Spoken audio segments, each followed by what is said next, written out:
ಶ್ರೀಗುರುಭ್ಯೋ ನಮಃ. ಹರಿ ಓಂ. ಜನ್ಮಾದ್ಯಸ್ಯ ಯತೋನ್ವಯಾದಿತರತಶ್ಚಾರ್ಥೇಷ್ವಭಿಜ್ಞಸ್ವರಾಟ್ ತೇನೇ ಬ್ರಹ್ಮ ಹೃದಯ ಆದಿಕವಯೇ ಮುಕ್ಷ್ಯಂತಿ ಯಂ ಸೂರಯಃ. ತೇಜೋ ವಾರಿಮೃದಾಂ ಯಥಾ ವಿನಿಮಯೋ ಯತ್ರ ತ್ರಿಸರ್ಗೋ ಮೃಷಾ. ಧಾಮ್ನಾ ಸ್ವೇನ ಸದಾ ನಿರಸ್ತಕುಹಕಂ ಸತ್ಯಂ ಪರಂ ಧೀಮಹಿ. ಚಕ್ರಂ ಯಸ್ಯ ಭುಜಾಗ್ರಮೇತ್ಯ ಲಲಿತಂ ವಿದ್ಯುತ್ಪ್ರಭಂ ರಾಜತೆ. ಶಂಖೋ ಯಸ್ಯ ವಿರಾಜತೆ ಕರತಳೆ ಸಂಪೂರ್ಣಚಂದ್ರಪ್ರಭಃ. ಮಾಲಾ ಯಸ್ಯ ಸ ಚಂಪಕಾ ಸತಿಲಕಾ ಶಾಶೋಕನೀಲೋತ್ಪಲಾ. ಸೋಸ್ಮಾನ್ ಪಾತು ಷಡರ್ಧವಿಕ್ರಮಗತಿಸ್ತ್ರೈಲೋಕ್ಯನಾಥೋ ಹರಿಃ. ಪ್ರಥಮೋ ಹನುಮಾನ್ ನಾಮ ದ್ವಿತೀಯೋ ಭೀಮಯೇವ ಚ. ಪೂರ್ಣಪ್ರಜ್ಞತೃತೀಯಸ್ತು ಭಗವತ್ಕಾರ್ಯಸಾಧಕಃ. ಕಾಮಧೇನುರ್ಯಥಾ ಪೂರ್ವಂ ಸರ್ವಾಭೀಷ್ಟಫಲಪ್ರದ. ತಥಾ ಕಲೌ ವಾದಿರಾಜ ಶ್ರೀಪಾದೋಭೀಷ್ಟದಃ ಸತಾಂ. ಭವತಿ ಯದನುಭಾವಾದಿಡಮಕೋಪಿ ವಾಗ್ಮೀ ಜಡಮತಿರವಿಜन्तರ್ಜಾಯತೆ ಪ್ರಾಜ್ಞಮೌಲಿಃ. ಸಕಲವಚನಚೇತೋ ದೇವತಾ ಭಾರತೀ ಸಾ ಮಮ ವಚಸಿ ನಿಧತ್ತಾಂ ಸನ್ನಿಧಿಂ ಮಾನಸೇ ಚ.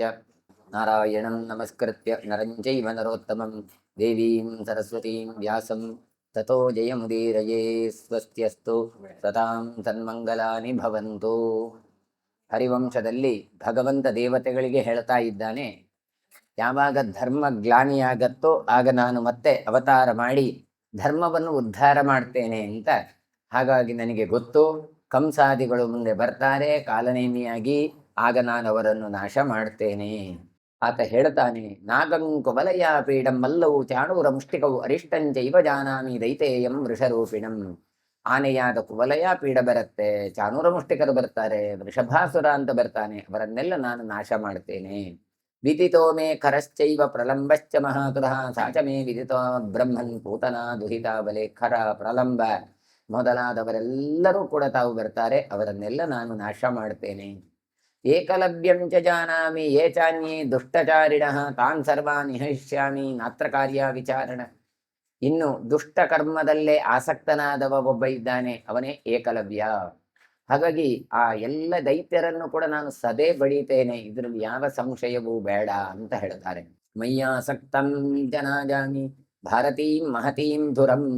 ಹಾಗಾಗಿ ಮಯ್ಯಾಸಕ್ತ, ಈ ಭೂದೇವಿ ಇದ್ದಾಳಲ್ಲ, ನನ್ನನ್ನೇ ನಂಬಿಕೊಂಡು ಬಂದಿದ್ದಾಳೆ, ನಿರೀಕ್ಷಿಸ್ತಾ ಇದ್ದಾಳೆ ಯಾವಾಗ ಕೃಷ್ಣ ಬರ್ತಾನೆ, ಭೂಭಾರವನ್ನು ಕಡಿಮೆ ಮಾಡ್ತಾನೆ ಅಂತ.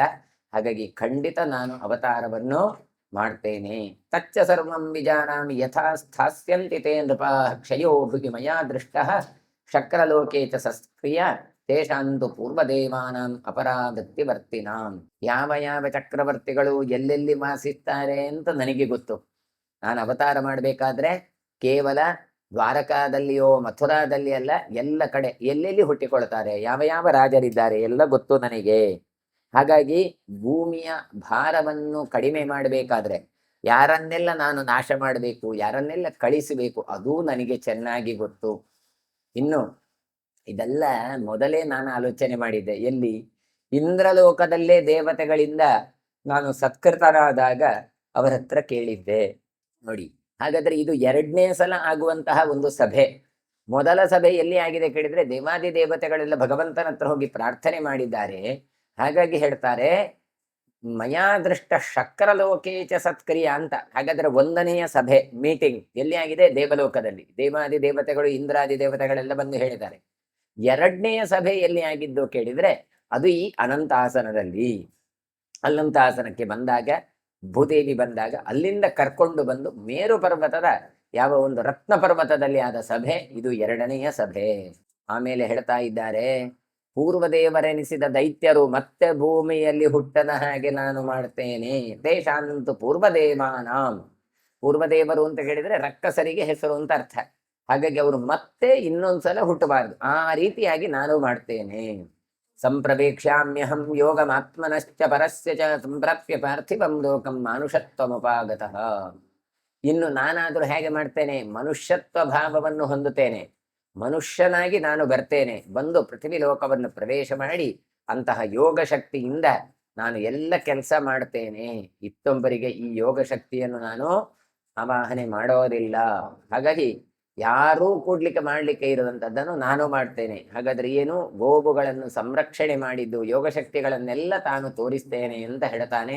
ಅಂಥದ್ದು ಭಗವಂತ ತೋರಿಸಿದ್ದಾನೆ. ಒಂದು ಸಲ ಈ ಗೋವುಗಳನ್ನೆಲ್ಲ ಕದ್ದುಕೊಂಡು ಹೋಗ್ತಾನೆ.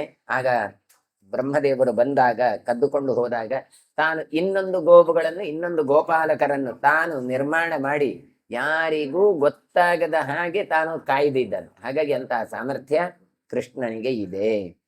ಕಂಸಾದೀಂಶ್ಚೈವ ತಾನ್ ಸರ್ವಾನ್ ವಧಿಷ್ಯಾಮಿ ಮಹಾಸುರಾನ್ ತೇನ ತೇನ ವಿಧಾನೇನ ಏನ ಯಶ್ ಶಾಂತಿ ಮೇಷ್ಯತಿ. ಇನ್ನು ಮಹಾಸುರನಾದ ಇದ್ದಾನಲ್ಲ ಕಂಸಾದಿ ದೈತ್ಯರನ್ನು ನಾನು ಖಂಡಿತ ಅಪಹರಿಸ್ತೇನೆ. ಹಾಗಾದ್ರೆ ಯಾವ ಯಾವ ದೈತ್ಯರನ್ನು ಯಾವ ಯಾವ ವಿಧಾನದಿಂದ ಹೇಗೆ ಹೇಗೆ ಮಾಡಬೇಕು ಅದೆಲ್ಲ ನನಗೆ ಗೊತ್ತು. ಹಾಗಾಗಿ ಭೂದೇವಿ ಅವಳು ಶಾಂತಳಾಗ್ಲಿ ಅಂತ ಭಗವಂತ ಹೇಳ್ತಾನೆ. ಯಾಕೆ ಎಲ್ಲರ ಕಸರನ್ನು ಒಂದೇ ರೀತಿ ಕೊಂದದ್ದಲ್ಲ. ಒಬ್ಬ ಎತ್ತಿನ ರೂಪದಲ್ಲಿ ಬಂದವನು, ಎತ್ತಿನ ಬಂಡಿಯಲ್ಲಿ ಬಂದವ ಒಬ್ಬ, ಎತ್ತಿನ ರೂಪದಲ್ಲಿ ಬಂದವ ಒಬ್ಬ, ಒಬ್ಬೊಬ್ಬರನ್ನು ಬಕಾಸುರ ಒಬ್ಬ ಅವನ ಬಾಯಿಯನ್ನು ಸೀಳಿ ನಾಶ ಮಾಡಿದ್ದು, ಒಬ್ಬನದ್ದು ಗಾಡಿಯ ರೂಪದಲ್ಲಿ ಬಂದದ್ದು ಗಾಡಿಯ ಹುಡಿ ಮಾಡಿದ್ದು, ತೃಣಾಸುರ ಏನು ಒಬ್ಬನು ಗಾಳಿ ರೂಪದಲ್ಲಿ ಬಂದಾಗ ಮೇಲೆ ಹಾಗೆ ನಾಶ ಮಾಡಿದ್ದು. ಹೀಗೆ ಭೂತನಿಯನ್ನು ವಿಷ ಕುಡಿದು ಅಂದ್ರೆ ಸ್ತನ್ಯಪಾನವನ್ನು ಮಾಡುವ ಮೂಲಕ ಅವನನ್ನು ನಾಶ ಮಾಡಿದ್ದು. ಹಾಗಾಗಿ ಎಲ್ಲರನ್ನು ಒಂದೇ ರೀತಿಯಾಗಿ ಮಾಡಲಿಲ್ಲ, ಮತ್ತೆ ಹೇಗೆ ಆಯಾಯ ರೀತಿಯಲ್ಲಿ ಮಾಡಿದ್ದೇನೆ. ಆದ್ದರಿಂದ ಭೂದೇವಿ ಯಾವ ಚಿಂತನೆಯೂ ಮಾಡುವುದು ಬೇಡ.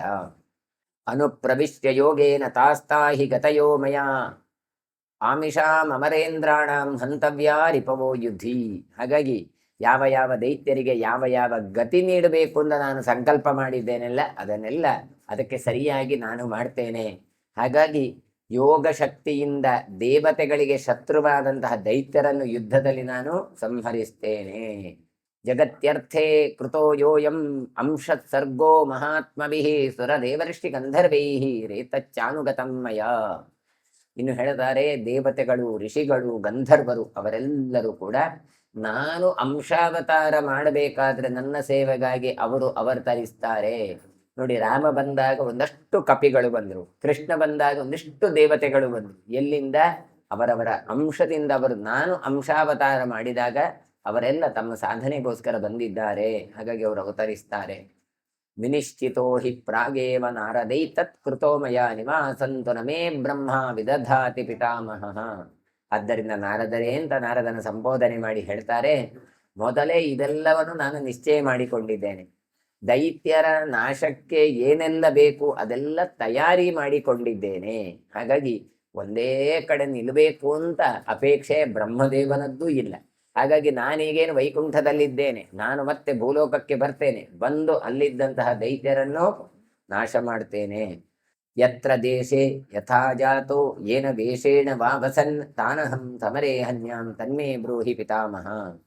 ನಾನು ಯಾವ ಯಾವ ಸ್ಥಳದಲ್ಲಿ ಹುಟ್ಟಬೇಕೋ, ಯಾವ ಯಾವ ವೇಷದಲ್ಲಿ ಬಂದ ದೈತ್ಯರಿದ್ದಾರೋ ಅವರನ್ನು ಸಂಹರಿಸಬೇಕೋ ಅದೆಲ್ಲವನ್ನು ಕೂಡ ಚತುರ್ಮುಖ ಬ್ರಹ್ಮ ನೀನೇ ನಿರ್ಧಾರ ಮಾಡು ಅಂತ ಭಗವಂತ ಹೇಳ್ತಾ ಇದ್ದಾನೆ. ಯಾವ ಯಾವ ಸ್ಥಳದಲ್ಲಿ ಹುಟ್ಟಬೇಕು ಕೇಳಿದ್ರೆ, ಮಥುರದಲ್ಲಿ ಬರಬೇಕು, ಅಲ್ಲಿ ಬರಬೇಕು, ನಂದಗೋಕುಲದಲ್ಲಿ. ನೋಡಿ, ಅವನು ಹುಟ್ಟಿದಲ್ಲೇ ಇರ್ಲಿಲ್ಲ, ಹುಟ್ಟಿದ್ದು ಒಂದು ಕಡೆ, ಬೆಳೆದದ್ದು ಇನ್ನೊಂದು ಕಡೆ, ಹೋಗೋದು ಇನ್ನೊಂದು ಕಡೆ. ಇದೆಲ್ಲ ಯಾರು? ಬ್ರಹ್ಮದೇವರೇ. ನೀವು ಅದನ್ನು ವ್ಯವಸ್ಥೆ ಮಾಡಬೇಕು ಅಂತ ಹೇಳ್ತಾ ಇದ್ದಾರೆ. ಇನ್ನು ಯಾವ ಯಾವ ವೇಷದಲ್ಲಿ ಬರಬೇಕು ದೈತ್ಯರು? ಬೇರೆ ಬೇರೆ ವೇಷದಲ್ಲಿ ಬರ್ತಾ ಇದ್ದಾರೆ. ಹಾಗಾಗಿ ಬೇರೆ ಬೇರೆ ದೇಶದಲ್ಲಿ ಬಂದಂತ ದೈತ್ಯರನ್ನು ಬೇರೆ ಬೇರೆ ರೀತಿಯಾಗಿ ನಾಶ ಮಾಡಬೇಕು. ಅದೆಲ್ಲವನ್ನು ಕೂಡ ನೀವು ನಿರ್ಧಾರ ಮಾಡಿ. ನಾವು ಹೇಳ್ತೇವಲ್ಲ, ನಾನು ಬರ್ತೇನೆ ಅಂತ ಯಾರಿಗಾದ್ರೂ ಪ್ರೋಟೋಕಾಲ್ ಕೊಟ್ರೆ, ಮೋದಿ ಅವರು ಬರಬೇಕು ಅಂತ ಹೇಳಿದ್ರೆ ಪ್ರಧಾನಮಂತ್ರಿ ಅವರು, ಅವ್ರು ಕೇಳ್ತಾರೆ ಎಲ್ಲಿ ಬರಬೇಕು, ನಾವು ಏನು ಮಿನಿಟ್ ಪ್ರೋಗ್ರಾಮ್ ಏನು ಅದೆಲ್ಲ ಹೇಳಬೇಕು ಅಂತ. ಆಗ ನಾವು ಹೇಳ್ತೇವೆ, ಸರ್ ನೀವು ಅಲ್ಲಿ ಬರಬೇಕು, ಅಲ್ಲಿ ದರ್ಶನ ಮಾಡಬೇಕು, ಅಲ್ಲಿಂದ ಇಲ್ಲಿ ಬರ್ಬೇಕು, ಇಲ್ಲಿಂದ ಇಲ್ಲಿ ಹೋಗ್ಬೇಕು ಅಂತ. ಅದೆಲ್ಲ ಮಾಡುದವರು ಹೌದು, ಆದ್ರೆ ಅದನ್ನು ನಿಯೋಜನೆ ಮಾಡುವಂಥದ್ದು ಇತರ ದೇವತೆಗಳು. ಬ್ರಹ್ಮದೇವರಿಗೆ ಅದು ಕೆಲಸ. ಹಾಗಾದ್ರೆ ಬ್ರಹ್ಮದೇವರು ಹೇಳಿದಾಗೆ ದೇವರು ಮಾಡಿದ್ದ ಅಂತ ಕೇಳಬಹುದು. ಅಲ್ಲ, ಆ ಸಾಧನೆ ಮಾಡಿದ ಪುಣ್ಯ ಬ್ರಹ್ಮದೇವರಿಗೆ ಬರಬೇಕು. ಹಾಗಾದ್ರೆ ಇದು ಹೀಗೆ ಆಗ್ಬೇಕು ಅಂತ ಅವರು ಹೇಳಿರ್ತಾರೆ.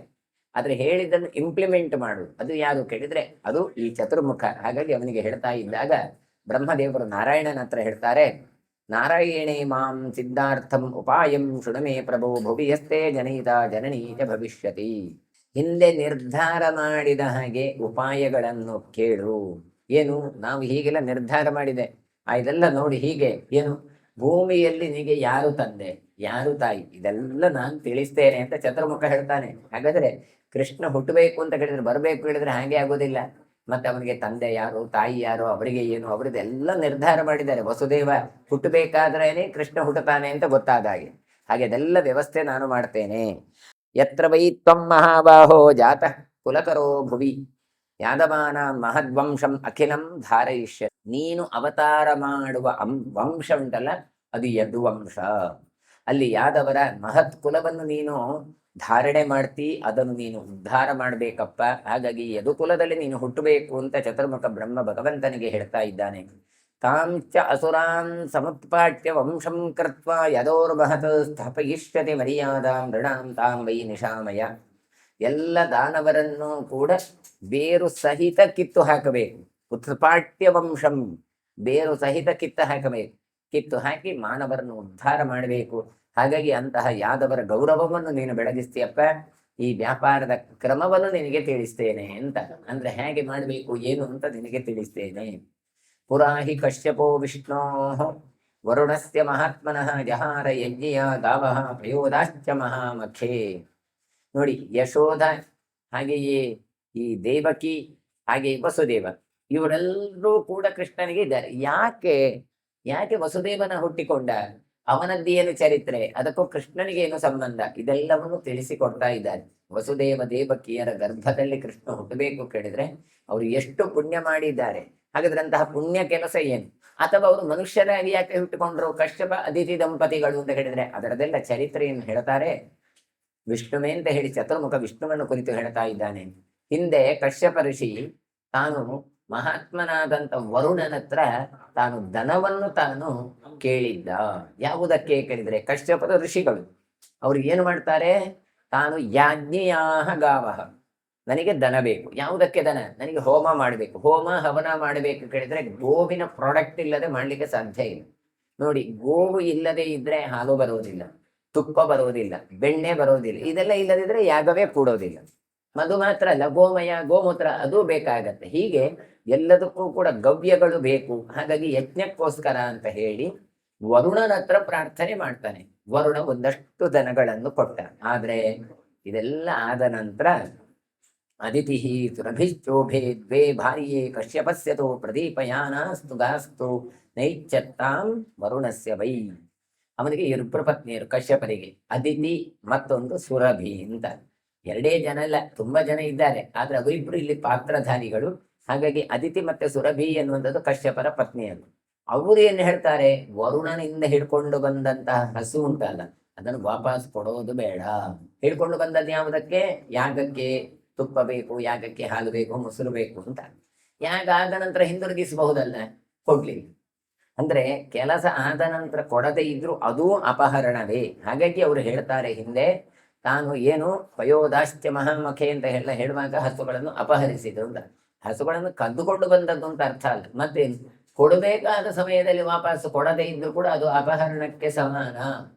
ಹಾಗಾಗಿ ನೋಡಿ ಎಂತಹ ದೋಷ ಆಗಿ ಬಿಡತ್ತೆ. ನಾವು ಇವತ್ತು ಯಾವುದೋ ವಸ್ತುವನ್ನು ಉಪಯೋಗಕ್ಕೆ ಅಂತ ಹೇಳ್ಕೊಂಡು ಬರ್ತೇವೆ, ಆ ಕೆಲಸ ಆದ ತಕ್ಷಣ ಅದನ್ನು ಮರಳಿ ಅವರಿಗೆ ಕೊಡಬೇಕು. ಕೊಡದಿದ್ರೆ ಏನು ಕೇಳಿದ್ರೆ ಏನಾಗ್ತದೆ, 4 ದಿನ ಇರ್ಲಿಯಪ್ಪ ಅಂತ ಇಟ್ಟುಕೊಂಡ್ರೆ ಅದೆಲ್ಲ ಅಪಹರಣ ಎನ್ನುವ ದೋಷ. ಹಾಗಾಗಿ ಮುಂದೆ ಅವರು ಭೂಲೋಕದಲ್ಲಿ ಮನುಷ್ಯರಾಗಿ ಹುಟ್ಟಬೇಕಾಗತ್ತೆ. ಹಾಗಾಗಿ ನಾವು ಕೂಡ ಅಷ್ಟೇ, ಯಾವ ವಸ್ತುವನ್ನು ಹಿಡ್ಕೊಂಡು ಬಂದೇವೋ ಅದರ ವಸ್ತುವನ್ನು ಕೇಳಿ ಉಪಯೋಗ ಪಡೆದ ತಕ್ಷಣ ಆ ವಸ್ತುವನ್ನು ಮರಳಿ ಹಿಂದಿರುಗಿಸಬೇಕು. ಆದ್ರೆ ಇವರು ಹಿಂದಿರುಗಿಸಬೇಕು ಅಂತ ಹೊರಟರು. ನಿಜವಾಗಿ ವರುಣ ಮತ್ತೆ ಯಾರು ಅಲ್ಲ, ಕಶ್ಯಪರ ಮಗನೇ. ಹಾಗಾದ್ರೆ ಕಶ್ಯಪರ ವಂಶದಲ್ಲೇ ಬಂದವ, ಅವನ ಮಗನ ಸ್ಥಾನವೇ. ಆದ್ರೆ ಅವನು ಇರುವ ಸ್ಥಾನ ಉಂಟಲ್ಲ ವರುಣ ಲೋಕ, ಹಾಗಾಗಿ ಅದು ಭಗವಂತ ಕೊಟ್ಟದ್ದು. ಹಾಗಾಗಿ ಅಲ್ಲಿಂದ ವಸ್ತುವನ್ನು ಹಿಡ್ಕೊಂಡು ಬರಬೇಕಾದ್ರೂ ಕೂಡ ಅಲ್ಲಿ ಕೊಡಬೇಕಾದ್ರೂ ಕೂಡ ಒಂದು ನಿಯಮ ಉಂಟು. ಹಾಗಾಗಿ ಹಿಡ್ಕೊಂಡು ಬಂದು ಅಲ್ಲಿ ಕೊಡಬೇಕು. ಕೊಡ್ಲಿಲ್ಲ ಹೇಳಿದ್ರೆ ಅದು ದೋಷ ಆಗಿ ಬಿಡತ್ತೆ. ಹಾಗಾಗಿ ವರುಣನಿಗೆ ಕಶ್ಯಪರು ತಂದ ಹಸುವನ್ನು ಹಿಂದಿರುಗಿ ಕೊಡ್ಲಿಲ್ಲ.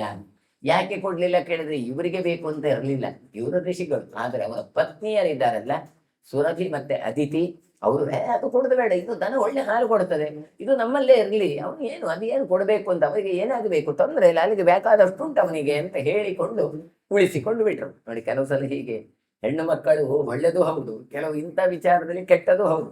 ಹಾಗಾಗಿ ಹೇಳುವಂಥದ್ದು ಏನು ಕೇಳಿದ್ರೆ, ನಾರಿಯರಿಗೆ ಎಂಥ ಸಾಮರ್ಥ್ಯವೂ ಇದೆ. ಒಳ್ಳೇದಾಗಿ ಕೊಂಡೋದ್ರೆ ಅವ್ರು ಒಳ್ಳೇದಾಗುತ್ತೆ. ಅವರೇ ಎಲ್ಲಿಯಾದ್ರೆ ಯಾಕೆಪ್ಪ ಬೇಡ ಅಂತ ಹೇಳಿದ್ರೆ ಮುಗ್ದೋಯ್ತು. ಹಾಗಾಗಿ ಗಂಡಸರು ಕೆಲಸ ಮಾಡಬೇಕು ಅಂತ ಹೇಳಿದ್ರೆ ಅದರ ಹಿಂದೆ ಹೆಣ್ಣು ಇರ್ತಾಳೆ, ಅವ್ರು ಹೇಗೆ ಕೊಂಡೋಗ್ತಾರೆ ಹಾಗೆ ಇರ್ತದೆ. ಕಶ್ಯಪರಿಗೆ ಹೇಳಿದ್ದ ತರ ಇವರಿಗೆ ಸಹ ಅನಿಸಿತು, ಹೌದಲ್ಲ, ಇಲ್ಲಿ ದನ ಇದ್ರೆ ಒಳ್ಳೇದಲ್ಲ, ಅದು ಯಾಕೆ ನಾವು ಕೊಡಬೇಕು, ಇನ್ನೊಂದು 4 ದಿನ ಹೇಗೂ ಹಿಡ್ಕೊಂಡು ಬಂದಾಗಿದೆ, ಈಗಲೇ ಕೊಡಬೇಕು ಅಂತ ಏನು, ಇನ್ನೊಂದ್ಸಲ ಹಿಡ್ಕೊಂಡು ಬರ್ಬೇಕಾದ್ರೆ ಖರ್ಚಿಷ್ಟು, ಅಲ್ಲಿಂದ ವರುಣ ಲೋಕದಿಂದ ಕರ್ಕೊಂಡು ಬರಬೇಕು, ಕರ್ಕೊಂಡು ಬಿಡಬೇಕು, ಈಗ ಹೇಗೂ ಬಂದಿದ್ದಲ್ಲ 4 ದಿನ ಇರಲಿ. ತಥೋ ಮಾಂ ವರುಣೋ ಭೇದ್ಯ ವರ್ಣಮ್ಯ ಶಿರಸಾನತಂ ಉವಾಚ ಭಗವನ್ ಗಾವೋ ವರುಣೋ ಗುರುಣಾಮೇ ಹೃತ ಇತಿ. ಬಳಿಕ ವರುಣ ನನ್ನ ಹತ್ರ ಬಂದ ಅಂತ ಚತುರ್ಮುಖ ಬ್ರಹ್ಮದೇವರು ಹೇಳ್ತಾ ಇದ್ದಾರೆ. ವಿಷ್ಣು ಮಾತ್ರ ಬ್ರಹ್ಮನ ಹತ್ರ ಬಂದು ಏನು ಹೇಳ್ತಾ ಇದ್ದಾರೆ ನೋಡಿ, ಕಶ್ಯಪರು ಗುರುಗಳು ಅವರು ನನ್ನ ಹಸುವನ್ನು ಎಳೆದೊಯ್ದಿದ್ದಾರೆ, ಅವರು ಅದನ್ನು ಕೊಡಬೇಕಾಗಿತ್ತು ಕೊಡ್ಲಿಲ್ಲ, ನನ್ನ ದನವನ್ನು ಕದ್ದಿದ್ದಾರೆ ಅಂತ ದೂರು ಕೊಟ್ಟ. ಕೃತಕಾಯೋ ಹೀಗಾಸ್ತತ್ರ ನಾನು ಜಾನಾತಿ ಮೇ ಗುರು ಅನ್ವರ್ತಕ ಭಾರ್ಯೇದ್ವೆ ಅದಿತಿಂ ಸುರಭಿಂ ತಥಾ. ನನ್ನ ಗುರುಗಳಾದ ಕಶ್ಯಪರು ಏನು ಮಾಡಿದ್ರು, ತಮ್ಮ ಕೆಲಸ ಮುಗಿದ್ರೂ ಕೂಡ ಹಸುವನ್ನು ಹಿಂದಿರುಗಿಸ್ಲಿಲ್ಲ. ಆದ್ದರಿಂದ ಯಾಕೆ ಹಿಂದಿರುಗಿಸ್ಲಿಲ್ಲ ಕೇಳಿದ್ರೆ, ಅನ್ವರ್ತಕ ಭಾರ್ಯೇದ್ವೆ, ಅವರಿಗಿಬ್ಬರು ಹೆಣ್ಣು ಮಕ್ಕಳಿದ್ರು, ಹೆಂಡಂದರಿದ್ರು. ಯಾರು ಕೇಳಿದ್ರೆ ಸುರಭಿ ಮತ್ತೊಂದು ಅದಿತಿ ಅಂತ. ಅವರು ಬೇಡ ಬೇಡ ಅಂತ ಹೇಳಿದ್ರು, ಅವರ ಮಾತನ್ನು ಕೇಳಿ ಇವಳು ಕೊಡ್ಲಿಲ್ಲ. ಮಮ ತಾಕ್ಷಯ ಗಾವೋ ದಿವ್ಯಾ ಕಾಮದುಘ ವಿಭೋ ಚರಂತಿ ಸಾಗರಾನ್ ಸರ್ವಾನ್ ರಕ್ಷಿತಾ ಸ್ವೇನ ತೇಜಸ. ಹಾಗಾಗಿ ಇವರು ಕೊಡಲಿಲ್ಲ ಅಂತ ಆದದ್ರಿಂದಲೇ ವರುಣನ ತಂದೆ ಎನ್ನುವ ಅಹಂಕಾರ ಅವರಿಗೆ ಇತ್ತು. ಯಾರಿಗೆ? ಕಶ್ಯಪರಿಗೆ. ಇವರಿಗೂ ಅಷ್ಟೇ, ಯಾಕೆ ಕೊಡ್ಬೇಕು, ನನ್ನ ಮಗ ಅಲ್ವಾ, ನನ್ನ ಮಗನದ್ದು ನಮಗೆ ಇದ್ದ ಹಾಗೆ ನಾವ್ಯಾಕೆ ಕೊಡ್ಬೇಕು ಅಂತ ಅದಿತಿ ಕಶ್ಯಪರಿಗೆ ಇತ್ತು, ಅದಿತಿಗೂ ಇತ್ತು, ಸುರಭಿಗೂ ಇತ್ತು. ಹಾಗಾಗಿ ಸಿಟ್ಟು ಬಂದು ಏನು ಮಾಡ್ತಾರೆ, ಬ್ರಹ್ಮದೇವರ ಹತ್ರ ಹೇಳಿದಾಗ ಅವರು ಶಾಪ ಕೊಡುವಂಥದ್ದು ಏನು, ಕ್ಷತ್ರಿಯನಾಗಿ ನೀನು ಹುಟ್ಟಿ ಪಶುಪಾಲನ ರೂಪವಾದ ವೈಶ್ಯ ವೃತ್ತಿ ಉಂಟಲ್ಲ ಅದರಲ್ಲಿ ಜೀವಿಸುವಂತ. ಹಾಗಾಗಿ ದನ ಸಾಕುವವರಾಗೆ ದನವನ್ನು ನೋಡಿಕೊಳ್ಳುವಂತಹ ಆ ಜಾತಿಯಲ್ಲಿ ಹುಟ್ಟಿಕೊಳ್ತಾನೆ. ಹಾಗಾಗಿ ಮುಂದೆ ತಾನು ವಸುದೇವನಾಗಿ ಹಾಗೆ ನಂದಗೋಪ ಇತ್ಯಾದಿಗಳೆಲ್ಲ ಬರುವಂಥದ್ದು ಗೋಪಾಲಕರ ವಂಶದಲ್ಲೇ. ಯಾಕೆ? ಆ ದನಕ್ಕೋಸ್ಕರ ಗಲಾಟೆ ಮಾಡಿದ್ದಕ್ಕೋಸ್ಕರ. ಮಮತಾ ಚಕ್ಷಯ ಗವೋ ದಿವ್ಯಾ ಕಾಮದುಘ ವಿಭೋ ಚರಂತಿ ಸಾಗರಾನ್ ಸರ್ವಾನ್ ರಕ್ಷಿತಾ ಸ್ವೇನ ತೇಜಸ. ಇವ ಹೋಗಿ ಹೇಳಿದ ವರುಣನ ಹತ್ರ. ವರುಣ ಯಾರ ಹತ್ರ? ಭಗವಂತನ ಹತ್ರ, ಬ್ರಹ್ಮದೇವರ ಹತ್ರ. ನೋಡಿ, ನನ್ನ ಹಸುಗಳು ಕೊಡ್ಲಿಲ್ಲ ಅವರು, ಅದು ಸಾಮಾನ್ಯವಾದ ಹಸುಗಳಲ್ಲ, ಅದು ದಿವ್ಯವಾದ ಹಸುಗಳು. ಯಾಕೆ? ಯಾಗಕ್ಕೋಸ್ಕರ ಇರುವಂಥದ್ದು. ಅವು ನೀವು ಏನು ಇಷ್ಟಾರ್ಥವನ್ನು ಕೇಳಿದ್ರೆ ಅದೆಲ್ಲವನ್ನು ತಂದು ಕೊಡತ್ತೆ, ಅಕ್ಷಯವಾದದ್ದು ಅಂತ ಹೇಳ್ತಾರೆ. ಸಮಸ್ತ ಸಾಗರವನ್ನು ಕೂಡ ಸಾಗಿಸುವ ಅಥವಾ ಅದನ್ನು ಮೀರಿಸುವ, ಆ ನೀರನ್ನು ಕುಡಿಯುವ, ಅದನ್ನು ದಾಟಿಸುವ ಎಲ್ಲ ಸಾಮರ್ಥ್ಯ ಆ ದನಗಳಿಗೆ ಉಂಟು. ಹಾಗಾಗಿ ತಮ್ಮ ಸಾಮರ್ಥ್ಯದಿಂದಲೇ ತಮ್ಮನ್ನು ತಾವು ರಕ್ಷಿಸಿಕೊಳ್ಳುವ ಸಾಮರ್ಥ್ಯವೂ ಉಂಟು. ಅದನ್ನು ಹೇಳ್ತಾರೆ, ಸರ್ವಾನ್ ರಕ್ಷಿತಾ ಸ್ವೇನ ತೇಜಸ. ಈ ದನವನ್ನು ಯಾರೋ ಕದ್ಕೊಂಡು ಹೋಗ್ತಾರೆ, ಯಾರೋ ಇದು ಮಾಡಬೇಕು ಕೇಳಿದ್ರೆ ಯಾರ ಅಗತ್ಯವಿಲ್ಲ. ತನ್ನ ರಕ್ಷಣೆಯನ್ನು ತಾನೇ ಮಾಡಿಕೊಳ್ಳುವಂತಹ ಸಾಮರ್ಥ್ಯ ಈ ದನಗಳಿಗೆ ಉಂಟು. ಕಸ್ತಾ ಧರ್ಷಯಿತು ಶಕ್ತೋ ಮಮಗ ಕಶ್ಯಪಾದ್ರತೆ ಅಕ್ಷಯಂಬ ಕ್ಷರಂತ್ಯಗ್ರಿಯಂ ಪಯೋದೇವಾಮೃತೋಪಮಂ. ಅವುಗಳನ್ನು ಬಲಾತ್ಕರಿಸಲಿಕ್ಕೆ ಬೇರೆ ಯಾರಿಂದಲೂ ಸಾಧ್ಯ ಇಲ್ಲ, ಎಕ್ಸೆಪ್ಟ್ ಒಬ್ರು. ಯಾರವರು? ಕಶ್ಯಪ. ಅವರಿಗೆ ಮಾತ್ರ ಆ ಸಾಮರ್ಥ್ಯ ಇರುವಂಥದ್ದು. ಹಾಗೆ ಅಂತಹ ಅಮೃತ ಸದೃಶವಾದ ಹಾಲನ್ನು ನಿತ್ಯ ಕೊಡುವ ದನ ಈ ದನ ಯಾವುದು ಕೇಳಿದ್ರೆ ಈ ಕಾಮಧೇನು. ಹಾಗಾಗಿ ಪ್ರಭುರ್ವ ವ್ಯುತ್ಥಿತೋ ಬ್ರಹ್ಮನ್ ಗುರುರ್ವ ಯದಿ ವೇತರಃ ತ್ವಯಾ ನಿಯಮ್ಯಾ ಸರ್ವೇ ವೈ ತ್ವಮ್ಮಿನ ಪರಮಾಗತಿ. ಆದ್ದರಿಂದ ಆ ಚತುರ್ಮುಖ ನೋಡು, ಅವನು ಸಮರ್ಥನೇ ಇರಲಿ, ಗುರುವೇ ಆಗಿರಲಿ, ಆದರೆ ಈ ರೀತಿಯಾದ ಕೆಲಸಗಳನ್ನು ಮಾಡಿದಾಗ ನಾವು ಅದನ್ನು ತಡಿಬೇಕು. ಕಶ್ಯಪರು ಅಂತ ಬಿಟ್ಟು ಬಿಡೋದಲ್ಲ. ಯಾಕೆ? ತಡೆಯದೇ ಇದ್ರೆ ಏನಾಗತ್ತೆ ಕೇಳಿದ್ರೆ ಮುಂದೆ ಎಲ್ಲರೂ ಕೂಡ ನಿಯಮ ಉಚ್ಛೇದವನ್ನು ಮಾಡಿಬಿಡ್ತಾರೆ. ಆದ್ದರಿಂದ ನೀನೇ ನಮಗೆ ನ್ಯಾಯವನ್ನು ಒದಗಿಸಿಕೊಡ್ಬೇಕು, ನೀನೇ ನನಗೆ ಗತಿ ಅಂತ ಹೇಳ್ತಾರೆ. ತ್ವಯಾ ನಿಯಮ್ಯಾ ಸರ್ವೇ ವೈ. ಎಲ್ಲರನ್ನೂ ನಿಯಮನ ಮಾಡುವುದು ಚತುರ್ಮುಖ ಬ್ರಹ್ಮ, ನೀನು ಮಾಡಬೇಕು. ಇದು ನೋಡಿ, ಅಧಿಕಾರದಲ್ಲಿದ್ದವರಿಗೆ ಹೇಳುವಂತಹ ಮಾತುಗಳು. ಏನು? ನಿಮಗೆ ಅಧಿಕಾರ ಕೊಟ್ಟಿದ್ದಾರೆ, ಸಾಮರ್ಥ್ಯ ಕೊಟ್ಟಿದ್ದಾರೆ ಅಂದ ಮೇಲೆ ಅದನ್ನು ನೀವು ಚಲಾಯಿಸಲೇಬೇಕು. ಯಾಕೆ ಸುಮ್ಮನೆ ಇರಲಿ ಬಿಡಿ ಅಂತ ಹೇಳಿದ್ರು ಮತ್ತೆ ನಿಮ್ಗೆ ಕೊಟ್ಟದ್ದು ಯಾಕೆ? ಹಾಗಾದ್ರೆ ಕೊಟ್ಟದ್ದನ್ನು ಒಳ್ಳೆದು ಸದ್ವಿನಿಯೋಗ ಮಾಡೋದಿಲ್ಲ ಹೇಳಿದ್ರೆ ಅಧಿಕಾರ ನಿಮಗೆ ಯಾಕೆ ಅಂತ ಬರುತ್ತೆ. ಹಾಗಾಗಿ ಯಾರು ಅಧಿಕಾರಿಗಳು ಅವರ ಅಧಿಕಾರ ಚಲಾಯಿಸಲೇಬೇಕು, ಯಾರು ಅನಧಿಕಾರಿಗಳು ಅವರ ಅಧಿಕಾರವನ್ನು ಚಲಾಯಿಸಬಾರದು. ಏನಾಗತ್ತೆ ಹಾಗೆ ಮಾಡದೇ ಇದ್ರೆ ನ್ಯಾಯ ಮಾಡುವವರು ಕೂಡ ನಾಳೆ ನ್ಯಾಯವನ್ನು ಬಿಟ್ಟು ಅನ್ಯಾಯ ಮಾಡಿ ಹೊರಡ್ತಾರೆ. ಅನ್ಯಾಯ ಮಾಡಿದವನಿಗೂ ನ್ಯಾಯ ಮಾಡಿದವನಿಗೂ ಇಬ್ಬರಿಗೂ ಸಮಾನ ಅಂತ ಆದಾಗ ಜನ ಏನು ಆಲೋಚನೆ ಮಾಡ್ತಾರೆ, ನಾವ್ಯಾಕೆ ಅನ್ಯಾಯ ಮಾಡಬಾರದು ಅಂತ ನೋಡ್ತಾರೆ. ನಾವ್ಯಾಕೆ ನ್ಯಾಯ ಮಾಡಬೇಕು ಅಂತಲ್ಲ, ನಾವು ಏನು ಓದಿದ್ರೆ ಪಾಸ್ ಆಗುತ್ತೆ, ಓದದಿದ್ರು ಪಾಸ್ ಆಗುತ್ತೆ, ಎಲ್ರಿಗೂ ಗ್ರೇಸ್. ಮತ್ತೆ ನಾವ್ ಯಾಕೆ ಓದಬೇಕು ಅಂತ ಬರುತ್ತೆ. ಹಾಗಾದ್ರೆ ಓದುವವನಿಗೆ ಒಂದು ಗೌರವ, ಓದದವನಿಗೆ ಶಿಕ್ಷೆ, ಎರಡೂ ಕೂಡ ಜಗತ್ತಿನಲ್ಲಿ ಇರಲೇಬೇಕು. ಹಾಗಾಗಿ ನೀವು ಕೊಟ್ಟ ವಸ್ತುವನ್ನು ಹಿಂದಿರುಗಿಸ ಇದ್ದಂತಹ ಕಶ್ಯಪರು, ಗುರುಗಳು ಇರ್ಬೋದು, ಅಪ್ಪ ಇರ್ಬೋದು, ಎಲ್ಲ ಇರ್ಬೋದು, ಜ್ಞಾನಿಗಳಿರ್ಬೋದು, ಆದ್ರೆ ತಪ್ಪು ಮಾಡಿದ್ದಾರೆ. ಅವರ ತಪ್ಪಿಗೆ ಶಿಕ್ಷೆಯನ್ನು ನಾನು ಕೊಡಲಾರೆ, ಆದ್ರೆ ನೀವು ಕೊಡಬೇಕು. ಚತುರ್ಮುಖ ಯದಿ ಪ್ರಭವತಾ ದಂಡೋ ಲೋಕೆ ಕಾರ್ಯಮಜಾನತ ನ ವಿದ್ಯತೆ ಲೋಕಗುರೋ ನಾಸ್ತಿ ಮೇ ಲೋಕಸೇತವಃ. ತಪ್ಪು ಕಾರ್ಯ ಎಸಗಿದಾಗ ಒಂದು ವೇಳೆ ನಾವು ಶಿಕ್ಷಿಸ್ಲಿಲ್ಲ ಅಂತಾದ್ರೆ, ಅಂದ್ರೆ ಜಗತ್ತಿನಲ್ಲಿ ಯಾರೂ ಕೂಡ ನಿಯಮನ ಮಾಡುವವರಿಲ್ಲ ಅಂತಾಗಿ ಬಿಡತ್ತೆ. ಹಾಗಾದ್ರೆ ತಪ್ಪು ಮಾಡುವಾಗ ಶಿಕ್ಷೆ ಕೊಡ್ಲೇಬೇಕು, ಇದು ಕರ್ತವ್ಯ. ಇದು ಮಾಡ್ಲಿಲ್ಲ ಹೇಳಿದ್ರೆ ಲೋಕದ ಮರ್ಯಾದೆಯ ಉಲ್ಲಂಘನೆ ಆಗಿ ಬಿಡತ್ತೆ. ನೋಡಿ, ಯದಿ ಪ್ರಭವತಾ ದಂಡ, ಯಾರಿಗೆ ಸಾಮರ್ಥ್ಯ ಉಂಟು, ಅಧಿಕಾರ ಉಂಟು, ಅವರು ದಂಡವನ್ನು ಕೊಡ್ಲಿಲ್ಲ ತಪ್ಪು ಮಾಡಿದವರಿಗೆ ಅಂತ ಹೇಳಿದ್ರೆ, ನವಿದ್ಯತೆ ಲೋಕಗುರು ನಾಸ್ತಿ ಮೇ ಲೋಕಸೇವಯ. ಹಾಗಾದ್ರೆ ಯಾರು ಹೇಳುವವರು? ಯಾರು? ಯಾರತ್ರ ಹೋಗಿ ಹೇಳಬೇಕಿತ್ತು? ಅವರ ಆಕ್ಷನ್ ಮಾಡ್ಲಿಲ್ಲ ಹೇಳಿದ್ರೆ ಹಾಗಾದ್ರೆ ಮತ್ತೆ ಯಾರ ಹತ್ರ ನಾವು ಹೇಳುವುದು? ಹಾಗಾಗಿ ಏನಾಗತ್ತೆ, ಒಂದು ಮರ್ಯಾದೆ ಅಂತ ಇಲ್ಲ. ಮರ್ಯಾದ ಅಂದ್ರೆ ಇಯತ್ತ ಅಂದ್ರೆ ಹೀಗೆ ಮಾಡಬೇಕು, ಹೀಗೆ ಮಾಡಬಾರ್ದು ಎನ್ನುವಂತಹ ರೂಲ್ಸ್ಗಳು, ಅದನ್ನು ಯಾರೋ ಫಾಲೋ ಮಾಡೋದು ಅಂತ ಕೇಳ್ತಾರೆ. ಯಥಾ ವಾಸ್ತು ತಥಾ ವಾಸ್ತು ಕರ್ತವ್ಯೇ ಭಗವಾನ್ ಪ್ರಭು ಮಮ ಗಾವ ಪ್ರದೀಯಂತಾಂ ತಥೋ ಗಂತಾಸ್ಮಿ ಸಾಗರಂ. ಆದ್ದರಿಂದ ನಮ್ಮ ಕರ್ತವ್ಯದಲ್ಲಿ ಪೂಜ್ಯರಾದ ಕಶ್ಯಪರು ಯಾವ ರೀತಿ ವರ್ತಿಸಬೇಕಿತ್ತೋ ಆ ರೀತಿ ನೀವು ವರ್ತಿಸುವ ಹಾಗೆ ಮಾಡಿ. ಅಂದ್ರೇನು? ನನ್ನ ಹಸುವನ್ನು ನನಗೆ ತಿರುಗಿ ಬರುವ ಹಾಗೆ ನೀವು ಮಾಡಬೇಕು, ಅವನು ತಿರುಗಿ ಕೊಡ್ಲಿ. ಆದ್ದರಿಂದ ಈ ಉದ್ದೇಶ ಒಂದು ವೇಳೆ ಇದೇ ರೀತಿ ಅಂತಾದ್ರೆ, ನನ್ನ ದನ ಸಿಕ್ಕಿತು ಅಂತಾದ್ರೆ ನಾನು ಸಮುದ್ರಕ್ಕೆ ಮತ್ತೆ ತೆರಳುತ್ತೇನೆ ಅಂತ ವರುಣ ದೇವ ತಾನು ಹೇಳ್ತಾ ಇದ್ದಾನೆ. ಯಾಸ್ತನ್ವೋ ದೇವತಾ ಗಾವೋ ಯಾಗಾವಹತ್ ಸತ್ವಂ ಅವ್ಯಯಂ ಲೋಕಾನಾಂ ತ್ವತ್ಪ್ರಸಾದ್ ಪ್ರವೃತ್ತಾನಾಂ ಏಕೋ ಗೋ ಬ್ರಾಹ್ಮಣಂ ಗತಃ. ಹಾಗಾಗಿ ದೇವತೆಗಳೇ ಗೋ ಶರೀರದಿಂದ ಇರ್ತಾರೆ. ಹಾಗಾದ್ರೆ ದನ ಅಂದ್ರೆ ದನ ಮಾತ್ರ ಅಲ್ಲ, ದನಕ್ಕೆ ಅಭಿಮಾನಿ ದೇವತೆಗಳು ಇದ್ದಾರೆ. ಹಾಗಾಗಿ ಗೋರೂಪದಲ್ಲಿರುವ ದೇವತೆಗಳವರೆಲ್ಲ. ನಾಶವಿಲ್ಲದೆ ಇರುವ ಪ್ರಾಣಿ ಯಾವುದು ಕೇಳಿದ್ರೆ ಅದು ಹಸುಗಳು. ನೋಡಿ, ಯಾಗಾವಹ ಸತ್ವಂ ಅವ್ಯಯಂ. ಎಲ್ಲ ಪ್ರಾಣಿಗಳು ಇಲ್ಲ ಅಂತ ಆಗ್ಬೋದಂತೆ, ದನ ಇಲ್ಲ ಅಂತ ಆಗೋದಿಲ್ಲ. ಯಾಕೆ? ಇವತ್ತು ತಾಯಿಯ ಎದೆ ಹಾಲು ಕುಡಿಯುವಂಥದ್ದು 1 ವರ್ಷ ಹೆಚ್ಚಂದ್ರೆ, ಅದೇ ಗೋವಿನ ಹಾಲು ಸಾಯುವವರೆಗೂ ಕುಡಿತೇವೆ. ಹಾಗಾಗಿ ನಾವು ಹೆಚ್ಚು ಯಾರಿಂದ ಉಪಕೃತರು ಕೇಳಿದ್ರೆ ದನದಿಂದಲೇ ಉಪಕೃತರ ನಾವು. ಹಾಗಾಗಿ ಅಂತಹ ಗೋವು ಇಲ್ಲ ಅಂತಲೇ ಆಗೋದಿಲ್ಲ. ಲೋಕಾನಾಂ ತ್ವತ್ ಪ್ರವೃತ್ತಾನಾಂ ಏಕೋ ಗೋ ಬ್ರಾಹ್ಮಣಂ ಗತಃ.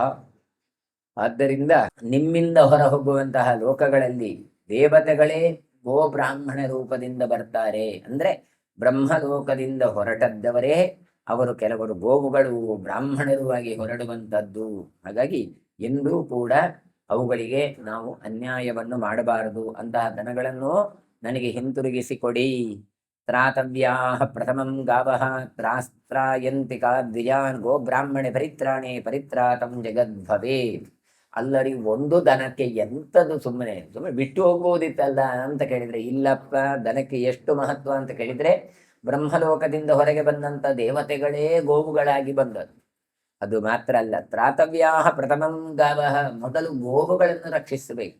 ಏನು ಗೋವುಗಳನ್ನು ರಕ್ಷಿಸಿದ್ರೆ ಅಂತ ಆದ್ರೆ ಆಮೇಲೆ ಗೋವುಗಳು ಬ್ರಾಹ್ಮಣರನ್ನು ರಕ್ಷಿಸ್ತಾವಂತೆ. ನೋಡಿ, ಹಾಗಾದ್ರೆ ಗೋವುಗಳನ್ನು ರಕ್ಷಿಸಿದ್ರೆ ಇವತ್ತು ಗೋವುಗಳು ಬ್ರಾಹ್ಮಣರನ್ನು ರಕ್ಷಿಸ್ತವೆ. ಆ ಗೋ ಬ್ರಾಹ್ಮಣರನ್ನು ರಕ್ಷಿಸಿದಾಗ ಜಗತ್ತೇ ಸುರಕ್ಷಿತವಾಗಿರುತ್ತೆ.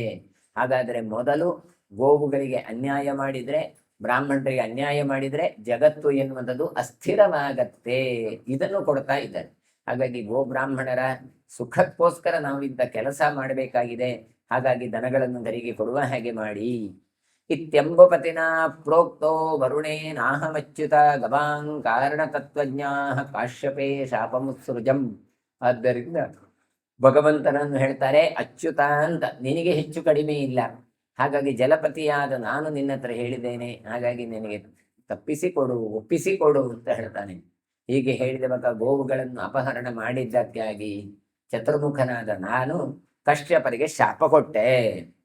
ಏನಾಂಶೇನ ಹೃತ ಗಾವಃ ಕಶ್ಯಪೇನ ಮಹರ್ಷಿಣ ಸತೇನಾಂಶೇನ ಜಗತೀಂ ಗತ್ವಾ ಗೋಪತ್ವಮೇಷ್ಯತಿ. ನಾನು ಶಿಕ್ಷೆ ಕೊಡದೇ ಇದ್ರೆ ನನಗೆ ಅಪರಾಧ ಆಗಿ ಬಿಡದು. ನಾನು ಇಡೀ ಬ್ರಹ್ಮಾಂಡಕ್ಕೆ ಒಡೆಯ ನಾನು. ಹಾಗಾಗಿ ಏನು ಮಾಡಿದೆ, ಕಶ್ಯಪನನ್ನು ಶಪಿಸಿದೆ. ಮಹರ್ಷಿಯಾದ ಕಶ್ಯಪರೇ, ಯಾವ ಕಾರಣದಿಂದಾಗಿ ನೀವು ಗೋವುಗಳನ್ನು ಅಪಹರಿಸಿದ್ರಲ್ಲ, ಆದ್ದರಿಂದ ಅದೇ ಅಂಶದಲ್ಲಿ ನೀವು ಭೂಮಿಗೆ ಸಾಗಿ ಗೋಪತ್ವವನ್ನು ಹೊಂದಿ.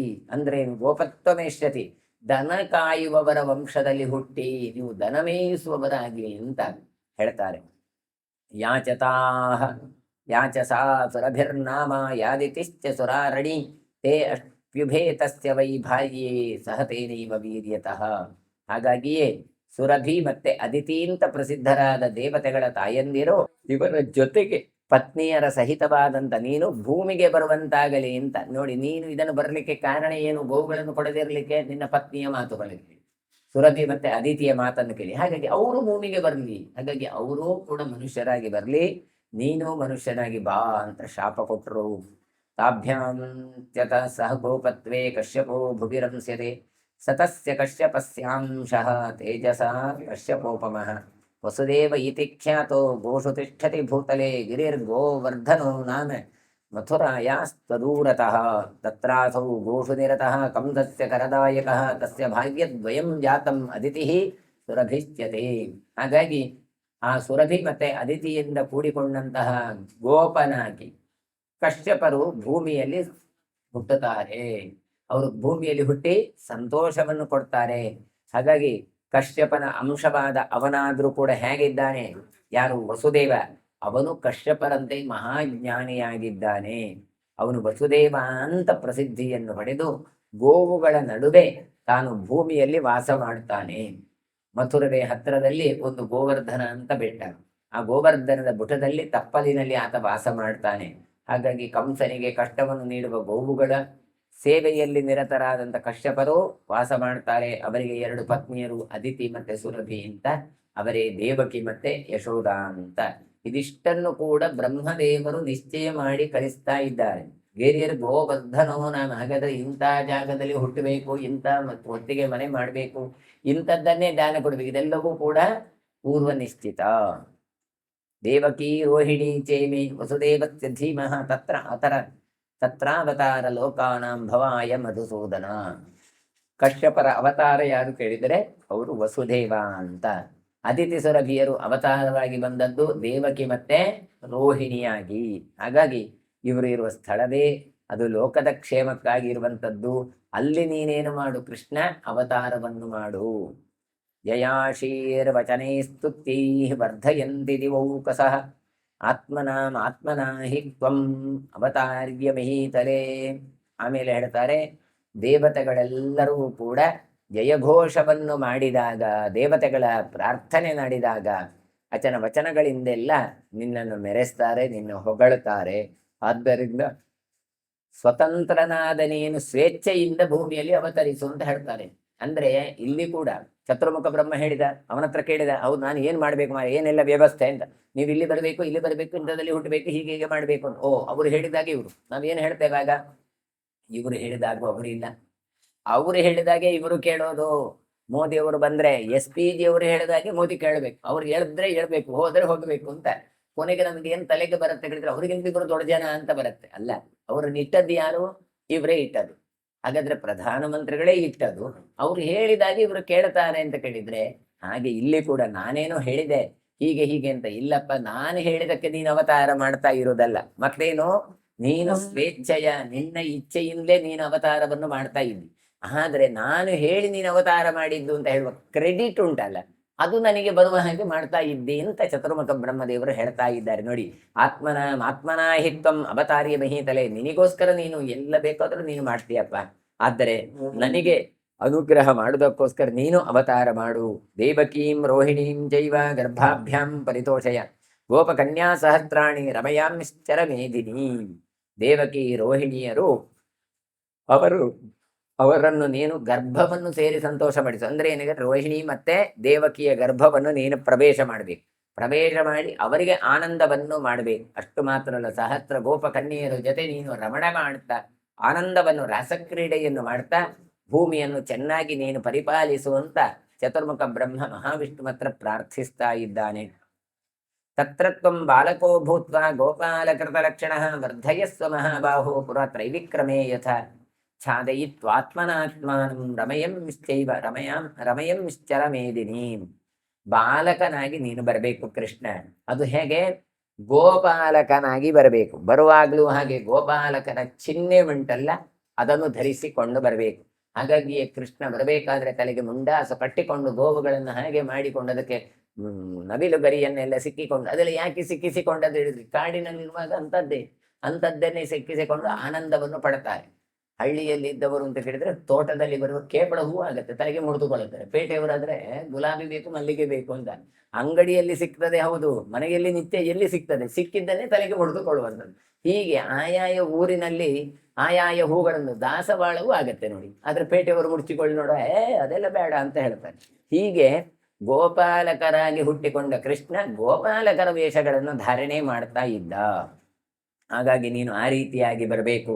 ಇನ್ನು ತ್ರಿವಿಕ್ರಮ ರೂಪ ವರ್ಧಯಸ್ವ ಮಹಾಬಹೋ ಯದಾ ತ್ರೈವಿಕ್ರಮೇಯತ. ಹೇಗೆ ವಾಮನನಾಗಿದ್ದ ಭಗವಂತ ತ್ರಿವಿಕ್ರಮನಾಗಿ ಬೆಳೆದ್ನೋ ಹಾಗೆ ಇಲ್ಲಿಯೂ ಕೂಡ ವೃದ್ಧಿಯನ್ನು ನೀನು ಪಡೆದುಕೊಳ್ಳಬೇಕು. ಹಾಗಾಗಿ ನಿನ್ನ ಸ್ವರೂಪವನ್ನು ಗ್ರಹಣ ಮಾಡಿಕೋ, ಭೂದೇವಿಯನ್ನು ನೀನು ಸಂತೋಷಪಡಿಸುವಂತ ಚತುರ್ಮುಖ ಬ್ರಹ್ಮ ಭಗವಂತನಲ್ಲಿ ಪ್ರಾರ್ಥನೆ ಮಾಡ್ತಾ ಇದ್ದಾನೆ.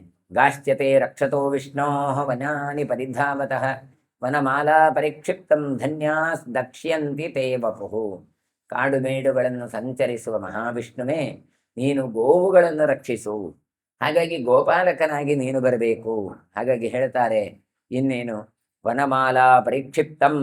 ವನಮಾಲೆಯನ್ನೆಲ್ಲ ನೀನು ಕಾಡಿನಲ್ಲಿ ಬೆಳೆಯುವಂಥ ಹೂಗಳೆಲ್ಲ, ಅವುಗಳಿಂದೆಲ್ಲ ಮಾಡಿದ ಮಾಲೆ, ಅವುಗಳಿಗೆ ಲಕ್ಷಣ ಇದೆ. ಇಂಥ ಹೂಗಳೆಲ್ಲ ಬಂದ್ರೆ ಅದು ವನಮಾಲೆ ಅಂತ ಲೆಕ್ಕ.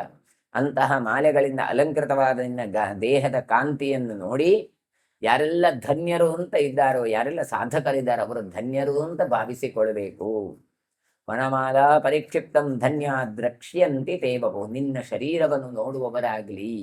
ಭಗವಂತನಿಗೆ ಇದೆಲ್ಲ ಬರಬೇಕು ಅಂತ ಇರಲಿಲ್ಲ ಲೋಕದಲ್ಲಿ, ಅಲ್ಲೇ ಕೂತು ಮಾಡಬಲ್ಲ. ಆದ್ರೆ ಅವ ಇಲ್ಲಿ ಬಂದಾಗ, ಅವನನ್ನು ಕಂಡಾಗ ನಮಗೆ ಪುಣ್ಯ ಬರುತ್ತೆ. ಹಾಗಾಗಿ ನಮ್ಮ ದೃಷ್ಟಿಯನ್ನು ನಾವು ತುಂಬಿಕೊಳ್ಳಿಕ್ಕೆ ಬರುತ್ತೆ. ಪೀತಾಂಬರಧರಂ ಚೈವ ನೀರಪುಂಚಿತ ಮೂರ್ಧಜಂ ವನಮಾಲಾ ಕೃತೋರಸ್ಕಂ ಮಯೂರ ವ್ಯಜನಾಕುಲಂ. ಇನ್ನು ಪೀತಾಂಬರಧಾರಿಯಾಗಬೇಕು ಕೃಷ್ಣ ನೀನು ಅಲ್ಲಿ ಬಂದಾಗ. ಹಾಗಾಗಿ ನೀಲವಾದ ಕೂದಲನ್ನು ನೀನು ಕಟ್ಟಿಕೊಳ್ಬೇಕು, ಅದರದ್ದು ಜಡೆ ನಿನಗೆ ಇರಬೇಕು. ಆಮೇಲೆ ವನಮಾಲೆಯಿಂದ ಅಲಂಕಾರ ಮಾಡಿಕೊಳ್ಬೇಕು. ನವಿಲುಗಳ ಚಾಮರಗಳಿಂದ ನೀನು ಅಲಂಕೃತನಾಗಬೇಕು. ಮಯೂರ ವ್ರಜನಾಕುಲಂ. ಹಾಗಾಗಿ ನವಿಲು ಗರಿ ಇತ್ಯಾದಿಗಳನ್ನೆಲ್ಲ ಇವ ಧಾರಣೆ ಮಾಡ್ತಾ ಇದ್ದಾನೆ. ವಿಷ್ಣು ಪದ್ಮಫಲಾಶಾಕ್ಷೆ ಗೋಪಾಲ ವಸತಿಂಗತೆ ಬಾಲೇ ತ್ವಯಿ ಮಹಾವಿಷ್ಣೋ ವಸಾನಿ ವನಾನಿ ಪರಿಧಾವತಃ ಬಾಲೇ ತ್ವಯಿ ಮಹಾಬಾಹೋ ಲೋಕೋ ಬಾಲತ್ವಮೇಷ್ಯತಿ. ಇನ್ನು ವಿಷ್ಣುವಿಗೆ ಹೇಳ್ತಾರೆ ಪದ್ಮದಲಾಯತಾಕ್ಷ ಅಂತ. ಕಮಲದ ದಳದ ಹಾಗೆ ವಿಸ್ತೃತವಾದ ಕಣ್ಣುಳ್ಳಂತಹ ಭಗವಂತ, ನೀನು ಗೋಪಾಲಕರ ಜೊತೆಗೆ ನೀನು ವಾಸ ಮಾಡಬೇಕು. ಹಾಗೆ ವಾಸ ಮಾಡುವಾಗ ಬಾಲಕನಾದ ನೀನು ಸುತ್ತಲೂ ಸಂಚರಿಸ್ತಾ ಚಿಕ್ಕ ಮಕ್ಕಳು ಏನೆಲ್ಲ ಮಾಡಬಹುದು ಅದೆಲ್ಲವನ್ನು ಮಾಡಿದೆ. ಬಾಲತ್ವಮೇಶ್ವತಿ, ಚಿಕ್ಕ ಮಕ್ಕಳಾಟಿಕೆ ಅಂತ ಹೇಳ್ತೇವೆ. ಅಂತ ಮಕ್ಕಳಾಟಿಕೆಯನ್ನೆಲ್ಲ ನೀನು ಮಾಡಬೇಕಪ್ಪ. ಶಿಶುಭಾವವನ್ನು ಹೊಂದಬೇಕು. ತ್ವದ್ಭಕ್ತಾ ಪುಂಡರೀಕಾಕ್ಷ ತವ ಚಿತ್ತವಶಾನುಗಾಹ ವನೇ ಚಾರಯತೋ ಗಾಸ್ತು ಗೋಷ್ಠಾಂಶ್ಚ ಪರಿಧಾವತಃ ಮಜ್ಜತೋ ಯಮುನಾಯಾಂಚ ಪ್ರತಿಮಪ್ಸ್ಯಂತಿ ತೇ ತ್ವಯಾ. ಇನ್ನು ನೀನು ಹಾಗೆ ಬಂದಾಗ ಭಕ್ತರೆಲ್ಲ ಯಾರಿದ್ದಾರಲ್ಲ ಅವರೆಲ್ಲರೂ ಕೂಡ ನಿನ್ನನ್ನು ಭಜನೆ ಮಾಡ್ತಾರೆ. ಹಾಗಾಗಿ ತ್ವದ್ಭಕ್ತಾ ಪುಂಡರೀಕಾಕ್ಷ, ನಿನ್ನನ್ನು ಪುಂಡರೀಕಾಕ್ಷ ಅಂತ ಕರೀತಾರೆ. ಅಷ್ಟು ಮಾತ್ರ ಅಲ್ಲ, ಅವರೆಲ್ಲರಿಗೂ ಕೂಡ ನೀನು ವಶನಾಗ್ತೀಯೋ, ನಿನಗೆ ಅವರು ವಶ ಆಗ್ತಾರಂತ ಗೊತ್ತಾಗೋದಿಲ್ಲ. ಯಾಕೆ? ಇವ ಕರೆದಾಗ ಅವರೂ ಕೂಡ ನಿನಗೆ ವಶರಾಗಿ ಕುಣಿತಾ ಇರ್ತಾರೆ. ಕಾಡಿನಲ್ಲಿ ಸಂಚಾರ ಮಾಡ್ತಾ ಗೋಪಿಗಳಿಗೆ ತುಂಬ ಆನಂದವನ್ನು ಕೊಟ್ಟು ಅವುಗಳಿಗೆ ಹಟ್ಟಿ ಇತ್ಯಾದಿಗಳನ್ನೆಲ್ಲ ಗೋಪ್ಯಾನ್ಶ್ಚ ಪರಿಧಾವತಃ ಇದೆಲ್ಲ ಮಾಡಿ ಕೊಟ್ಟಿಗೆಯಲ್ಲಿ ಸಂಚರಿಸ್ತಾರೆ. ಇಷ್ಟು ಮಾತ್ರ ಅಲ್ಲ, ಯಮುನೆಯಲ್ಲಿ ಸಂತೋಷದಿಂದ ಗೋಪಾಲಕರು ಗೋಪಿಯರು ಎಲ್ಲ ನಿನ್ನ ಜೊತೆಗೆ ಆಡ್ತಾರೆ. ಮಜ್ಜತೋ ಯಮುನಾ ಎಂದು ಮುಳುಗುದು, ಏಳುದು, ನೀರಿನ ಆಟ ಆಡುವುದು ಇದೆಲ್ಲ ಮಾಡ್ತಾರೆ. ಇದೆಲ್ಲವೂ ಹೇಗೆ ಕೇಳಿದ್ರೆ ನಿನ್ನ ಅನುಗ್ರಹದಿಂದ ಸಾಧ್ಯ. ನನಗನಿಸುತ್ತೆ ಗೋಪಾಲಕರು ಗೋಪಿಯರು ಎಲ್ಲ ಹೀಗೆ ಮಾಡಿದ್ರು ಅಂತ. ಇವರು ಮಾಡಬೇಕು ಹೇಳಿದ್ರೆ ಮಾಡಿಸಿದವ ನೀನು ಎನ್ನುವ ದೃಷ್ಟಿಯಿಂದ ಚತುರ್ಮುಖ ಬ್ರಹ್ಮ ಪ್ರಾರ್ಥನೆ ಮಾಡಿ ಹೇಳ್ತಾ ಇದ್ದಾನೆ. ಆದ್ದರಿಂದ ನಿನ್ನ ಅನುಗ್ರಹ ಎನ್ನುವಂಥದ್ದು ಬೇಕೇ ಬೇಕು. ಜೀವಿತಂ ವಸುದೇವಸ್ಯ ಭವಿಷ್ಯತಿ ಸುಜೀವಿತಂ ಯಸ್ತ್ವಯಾ ತಾತತ್ಯುಕ್ತಃ ಯತ್ರ ಇತ್ಯೇವ ವಕ್ಷತೆ ಪುತ್ರ ಇತ್ಯೇವ ವಕ್ಷತೆ. ವಸುದೇವನಿಗೆ ಜೀವನದಲ್ಲಿ ಪರಮ ಮಂಗಳಗಳು ಆಗ್ಲಿಕ್ಕುಂಟು. ಯಾವುದು ಅಮಂಗಳ ಅಂದ್ರೆ ಕೃಷ್ಣ ಹುಟ್ಟುದೇ ದೊಡ್ಡ ಮಂಗಳ, ಇದಕ್ಕಿಂತ ಇನ್ನೊಂದು ಬೇಕಾಗಿಲ್ಲ. ಹಾಗಾಗಿ ನೀನು ಅವನ ತಂದೆ ಅಂತ ಯಾರಿಗೆ ವಸುದೇವನಿಗೆ ಹೇಳಿದಾಗ ಅವನು ಏನ್ ಹೇಳ್ತಾನೆ, ನನ್ನ ಮಗ ಕೃಷ್ಣ ಅಂತ ಹೇಳ್ತಾನೆ. ಇಂತಹ ಭಾಗ್ಯ ಯಾರಿಗೆ ಉಂಟು? ಜೀವಿತಂ ವಸುದೇವಸ್ಯ ಭವಿಷ್ಯತಿ ಸುಜೀವಿತಂ. ವಸುದೇವನ ಜೀವನ ಉಂಟಲ್ಲ ಅದು ಸಾರ್ಥಕ್ಯ ಆಗತ್ತೆ ಕೃಷ್ಣ ನೀನು ಅಲ್ಲಿ ಅವತಾರ ಮಾಡಿದಾಗ. ಯತ್ವಯ ತಾತ ಇತ್ಯುಕ್ತ ಅಪ್ಪ ಅಪ್ಪ ಅಂತ ನೀನು ಕರೆದಾಗ ಪುತ್ರ ಇತ್ಯೇವ ವಕ್ಷತೆ. ಆತ ಏನು ಹೇಳ್ತಾನೆ ವಸುದೇವ, ಓ ಮಗ ಮಗ ಮಗ ಅಂತ ಕೈ. ಸಹಿ ಧನ್ಯತರೋ ಲೋಕೆ ಯಸ್ಯ ತ್ವಂ ಪುತ್ರತಾಂಗತಃ ಸಹಿ ಪುಣ್ಯಕೃತಾಂ ಶ್ರೇಷ್ಠೋ ಯಸ್ತ್ವಾಂ ಪುತ್ರೇತಿ ಕೀರ್ತಯೇ. ಹೇಳ್ತಾರೆ ಈ ರೀತಿಯ ಇದ್ದ ಕರೀತಾರಲ್ಲ ಕೃಷ್ಣ ನಿನ್ನನ್ನು, ಹಾಗಾಗಿ ನೀನು ಲೋಕದಲ್ಲಿ ಧನ್ಯನಾದವ, ನಿನ್ನಷ್ಟು ಧನ್ಯರಿಗೆ ಇನ್ನೊಬ್ಬರು ಯಾರೂ ಇಲ್ಲ ಅಂತಾಗತ್ತೆ. ಕಾರಣ ಏನು ಹೇಳಿದ್ರೆ ನೀನು ಅವನಿಗೆ ಮಗನಾಗುತ್ತಿ ಅಂತ ಪುಣ್ಯವಂತರಲ್ಲಿ ಅವನು ಶ್ರೇಷ್ಠ. ಕಾರಣ ನಿನ್ನನ್ನೇ ಮಗ ಅಂತ ಕರೀತಾನೆ ನೋಡಿ. ಇವನೇ ಎಲ್ಲ ಲೋಕನಿಗೆ ಪಿತಾಮಹ. ನೀವು ಅಜ್ಜ ಅಂತ ಯಾರನ್ನು ಕರೆದು ಚತುರ್ಮುಖನನ್ನು ಕರಿತೀವಿ. ಅವನಿಗೂ ಕೂಡ ಅಪ್ಪನಾದವ ಇವ, ಅವನನ್ನು ಎಲ್ರು ಮಗ ಅಂತ ಕರೀತಾರೆ. ಕೇಳಿದ್ರೆ ಇಂತಹ ಯೋಗ ಯಾರಿಗೆ ಬರ್ಲಿಕ್ಕೆ ಸಾಧ್ಯ ವಸುದೇವನಿಗೆ ಬಿಟ್ಟು? ಯೇ ನಮಸ್ಯಂತಿ ದೇವತ್ವಾಂ ಗೋಪಾಲ ಕೃತ ಲಕ್ಷಣಂ ತೇಹಿ ಪುಣ್ಯಕೃತ ಶ್ರೇಷ್ಠಾ ಪ್ರಣಮ್ಯಾ ಸರ್ವಜಂತುಭಿಃ.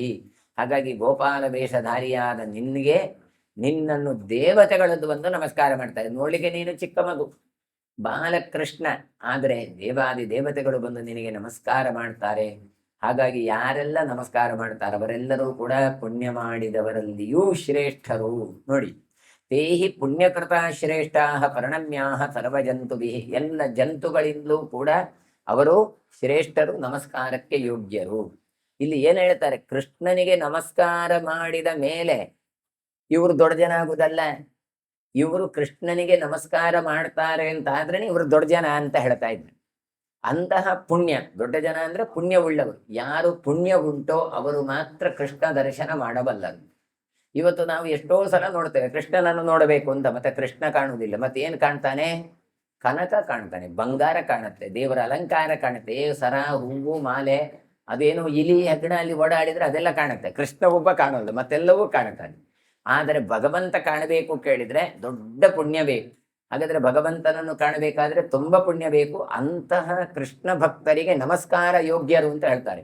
ಹಾಗಾಗಿ ವೈಷ್ಣವ ಮಮ ಬಾಂಧವ ಅಂತ ಹೇಳಿದ್ರು. ಹಾಗಾಗಿ ಕೃಷ್ಣನನ್ನು ನೋಡಬೇಕಾದ್ರೆ ಒಂದು ಪುಣ್ಯ, ಕೃಷ್ಣನನ್ನು ನೋಡಿದ ಮೇಲೆ ಇನ್ನೊಂದಷ್ಟು ಪುಣ್ಯ, ಅಂತ ಕೃಷ್ಣನನ್ನು ನೋಡಿದವರಿಗೆ ನಮಸ್ಕಾರ ಮಾಡುದು ಅದು ಇನ್ನೊಂದಿಷ್ಟು ಪುಣ್ಯ ಅಂತ ಹೇಳ್ತಾರೆ. ನೋಡಿ, ಭಗವಂತನಿಗೆ ನಮಸ್ಕಾರ ಮಾಡಿದಕ್ಕಿಂತಲೂ ಪುಣ್ಯ ಭಗವದ್ ಭಕ್ತರಿಗೆ ಮಾಡಿದ್ರೆ ಎನ್ನುವ ಅರ್ಥವನ್ನು ಇಲ್ಲಿ ಕೊಡ್ತಾ ಇದ್ದಾರೆ. ಯೇ ನಮಸ್ಯಂತಿ ದೇವತ್ವಾಂ ಗೋಪಾಲ ಕೃತ ಲಕ್ಷಣಂ. ನೀನು ಗೋಪಾಲ ವೇಷಧಾರಿಯಾಗಿ ಬಂದಿದ್ದೀಯಪ್ಪ. ಹಾಗಾಗಿ ದೇವಾದಿ ದೇವತೆಗಳು ಬಂದು ನಿನಗೆ ಕೃಷ್ಣನಾಗಿ ಅವತಾರ ಮಾಡುವಾಗ ನಮಸ್ಕಾರ ಮಾಡ್ತಾರೆ. ಅದು ನಮಸ್ಕಾರ ಮಾಡಿದ್ರಿಂದಲೇ, ಮಾಡುವ ಒಂದು ಸಾಮರ್ಥ್ಯ ಇದ್ದದ್ರಿಂದಲೇ ತೇಹಿ ಪುಣ್ಯಕೃತ ಶ್ರೇಷ್ಠ, ಅವರೆಲ್ಲರಿಗಂತಲೂ ಕೂಡ ಪುಣ್ಯ ಮಾಡಿದವರು. ಅಷ್ಟು ಮಾತ್ರ ಅಲ್ಲ, ಎಲ್ಲ ಜಂತುಗಳಿಗೂ ಕೂಡ ನಮಸ್ಕಾರಕ್ಕೆ ಅರ್ಹರು. ಎಲ್ಲ ಪ್ರಾಣಿ ಪಕ್ಷಿಗಳೆಲ್ಲರೂ ಕೂಡ ಅಂತಹ ಕೃಷ್ಣ ಭಕ್ತರಿಗೆ ನಮಸ್ಕಾರ ಮಾಡಬೇಕು. ಅಥವಾ ಕಸ್ಯ ಪುತ್ರತ್ವಂ ಗಚ್ಚೇರನ್ಯತ್ರ ಕಶ್ಯಪಾತ್ ಕಾಚದಾರಯಿತು ಶಕ್ತ ವಿಷ್ಣು ತ್ವಾಂ ಅದಿತಿಂಬಿನ. ಆಮೇಲೆ ವಿಷ್ಣು ಮಾತ್ರ ಹೇಳ್ತಾ ಇದ್ದಾರೆ, ಅಲ್ಲ ಕಶ್ಯಪಕರಿಗಿಂತ ಬೇರೆ ಯಾರಿಗೆ ಇಂಥ ಪುಣ್ಯ ಉಂಟು ಅಂತ ಹೇಳ್ತಾರೆ. ಯಾಕೆ?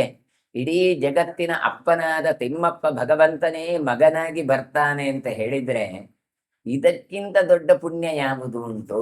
ಹಾಗಾಗಿ ಅದಿತಿಯನ್ನು ಹೊರತಾಗಿ ಬೇರೆ ಯಾರ ಗರ್ಭವನ್ನು ನೀನು ಪ್ರವೇಶ ಮಾಡುವವನಲ್ಲ. ಬೇರೆ ಯಾರಿಗೂ ಅಂತ ಸಾಮರ್ಥ್ಯವೂ ಇಲ್ಲ. ಭಗವಂತನನ್ನು ಹೊತ್ತುಕೊಳ್ಳುವ ಸಾಮರ್ಥ್ಯ ಅದಿತಿಗೆ ಇದ್ದಷ್ಟು. ಹಾಗಾದ್ರೆ ಅವರಿಗೆ ಸುಮ್ಮನೆ ಬಂತ ಕೇಳಿದ್ರೆ, ಇಲ್ಲಪ್ಪ ಸುತಪ ಪೃಷ್ಟಿ ದಂಪತಿಗಳು 10,000 ವರ್ಷ ತಪಸ್ಸನ್ನು ಮಾಡಿದ್ದಾರೆ. ಹಾಗಾಗಿ ಅಂತ ಪುಣ್ಯ ಬರಬೇಕಾದ್ರೂ ಕೂಡ ಜನ್ಮ ಜನ್ಮಾಂತರದ ಪುಣ್ಯ ಉಂಟು. ಹಾಗಾಗಿ ಹೇಳ್ತಾರೆ, ಯೋಗೇನಾತ್ಮ ಸಮುಚ್ಚೇನ ತ್ವಂಗಚ್ಚ ವಿಜಯಾಯ ವೈ ವಯಂ ವಯಮಪ್ಯಾಲಯಂ ಸ್ವಂ ಸ್ವಂ ಗಚ್ಚಾಮ ಮಧುಸೂದನ.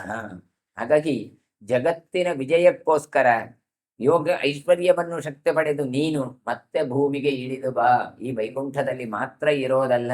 ಹಾಗಾಗಿ ಹೇಳ್ತಾ ಇದ್ದಾರೆ, ಮಧುಸೂದನ, ಮಧು ಎನ್ನುವ ದೈತ್ಯನನ್ನು ನಾಶ ಮಾಡಿದ ಮಹಾವಿಷ್ಣುವೇ ಕರೆದು ಹೇಳ್ತಾರೆ, ನಾವೆಲ್ಲ ಧರೆಯಲ್ಲಿರುವಾಗ ನಮ್ಮ ಲೋಕಗಳಿಗೆ ತೆರಳಿ ನಮಗೆ ಅನುಗ್ರಹ ಮಾಡುವ ಹಾಗೆ ಮಾಡು. ನೀನು ಬರಬೇಕು, ಬಂದಾಗ ನಾವು ನಮ್ಮ ಲೋಕಗಳಿಗೆ ನಾವು ಹೋಗಿ ಬರುವ ಹಾಗೆ ಇರಬೇಕು. ಮಮ ಪ್ಯಾಲಯಂ ಸ್ವಂ ಗಚ್ಚಾಮೋ ಮಧುಸೂದನ, ನಾವು ಮತ್ತೆ ಇಲ್ಲಿಂದ ಅಲ್ಲಿ ಬರ್ತೇವೆ, ಆದ್ರೆ ಅಲ್ಲಿಂದ ಇಲ್ಲಿಗೆ ಬಂದು ಮತ್ತೆ ನಾವು ಸುಖವನ್ನು ಕಾಣುವ ಹಾಗೆ ಆಗಬೇಕು ಅಂತ ಚತುರ್ಮುಖ ಬ್ರಹ್ಮ ಭಗವಂತನ ಹತ್ರ ಪ್ರಾರ್ಥನೆ ಮಾಡ್ತಾ ಇದ್ದಾನೆ. ಇತ್ಯುಕ್ತ್ವಾ ದೇವದೇವೇಶಂ ಬ್ರಹ್ಮ ಲೋಕಪಿತಾಮಹ ಜಗಾಮಸ್ವಂ ಪ್ರಭೃಗೇಹಂ ದೇವಾಶ್ಚಾಪಿ ಯಥಾಗತಂ.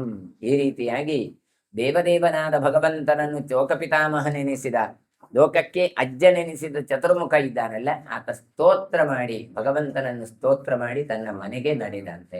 ದೇವತೆಗಳೆಲ್ಲ ಏನು ಮಾಡಿದ್ರು, ಅವರವರ ಲೋಕಕ್ಕೆ ತಾವು ತೆರಳಿದ್ರು. ದೇವಾನ್ ವಿಹಾಯ ಭಗವಾನ್ ವಿವಿಕ್ತೆ ತ್ರಿದಶಾಲೆಯೇ ಜಗಾಮ ವಿಷ್ಣು ಸ್ವಂ ದೇಶಂ ಕ್ಷೀರೋದಸ್ಯೋತ್ತರಾಂ ದಿಶಂ.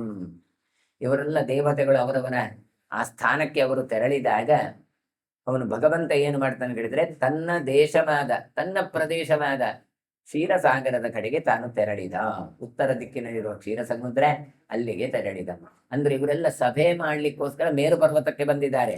ಅಲ್ಲಿ ರತ್ನ ಪರ್ವತದಲ್ಲಿ ಸೇರಿಕೊಂಡಿದ್ದಾರೆ. ಸಭೆ ಡಿಸಾಲ್ವ್ ಆಯ್ತು. ಎಲ್ಲ ಏನ್ ಮಾಡಿದ್ರು, ಅವರೆಲ್ಲ ಹೋದ್ರು. ಮತ್ತೆ ಇವ್ರೇನ್ ಮಾಡ್ತಾನೆ, ಭಗವಂತ ತಾನು ಎದ್ದುಕೊಂಡು ತನ್ನ ಮನೆಗೆ ಹೊರಟ. ತತ್ರ ವೈ ಪಾರ್ವತೀ ನಾಮ ಗುಹಾಮೇರೋ ಸುದುರ್ಗಮ ತ್ರಿಭಿಸ್ತತ್ರ ತುವಿಕ್ರಾಂತೈರ್ ನಿತ್ಯಂ ಪರ್ವಸು ಪೂಜಿತ. ಹಾಗಾದ್ರೆ ಆ ಮೇರು ಪರ್ವತದ ರಕ್ತ ಪರ್ವತ ಅಂತ ಹೇಳಿದ್ರಲ್ಲ, ಅಲ್ಲಿ ಒಂದು ಜಾಗ, ಅದು ಯಾವುದು, ಪಾರ್ವತಿ ಅಂತ ಹೆಸರಿನ ದುರ್ಗಮವಾದಂತ ಗುಹೆ. ಹಾಗಾಗಿ ನಿತ್ಯವೂ ಕೂಡ ಆ ಕಾಲದಲ್ಲಿ ಪರಾಕ್ರಮಿಗಳಾದವರೆಲ್ಲ ಬಂದು ನಿತ್ಯವೂ ಪೂಜೆಯನ್ನು ಮಾಡ್ತಾರೆ ಪಾರ್ವತಿಗೆ. ಯಾಕೆ, ಅಂತಹ ಪರ್ವತದ ಸ್ಥಳದಲ್ಲೇ ಇಂತಹ ಒಂದು ದೇವಾದಿ ದೇವತೆಗಳು ಸೇರಿ ಸಭೆಯನ್ನು ಮಾಡಿದ್ದು ನೋಡಿ. ತತ್ರ ವೈ ಪಾರ್ವತೀ ನಾಮ ಗುಹಾಮೇರೋ ಸುದುರ್ಗಮ. ಹೋಗ್ಲಿಕ್ಕೆ ಸಾಧ್ಯ ಇಲ್ಲ, ಮೇರು ಪರ್ವತವನ್ನೇ ನೋಡದವರಲ್ಲ ನಾವು. ಆ ಮೇರು ಪರ್ವತ ಬಿಡಿ, ಅದರಲ್ಲಿ ಮತ್ತೆ ರತ್ನ ಪರ್ವತ, ಅದರಲ್ಲಿ ಮತ್ತೆ ಆ ಪಾರ್ವತಿ ಎನ್ನುವಂತ ಗುಹೆ, ಆ ಗುಹೆಯ ಅಷ್ಟು ದುರ್ಗಮ. ಅಲ್ಲಿ ಯಾರಾದರೂ ಪರಾಕ್ರಮಿಗಳು ಹೋದ್ರೆ ನಿತ್ಯವೂ ಕೂಡ ಅಲ್ಲಿ ನಾವು ಭಗವಂತನ ಆರಾಧನೆ ಮಾಡುವ ಪಾರ್ವತಿಯನ್ನು ಕಾಣಲಿಕ್ಕೆ ಬರುತ್ತೆ ಅಂತ ಹೇಳ್ತಾರೆ.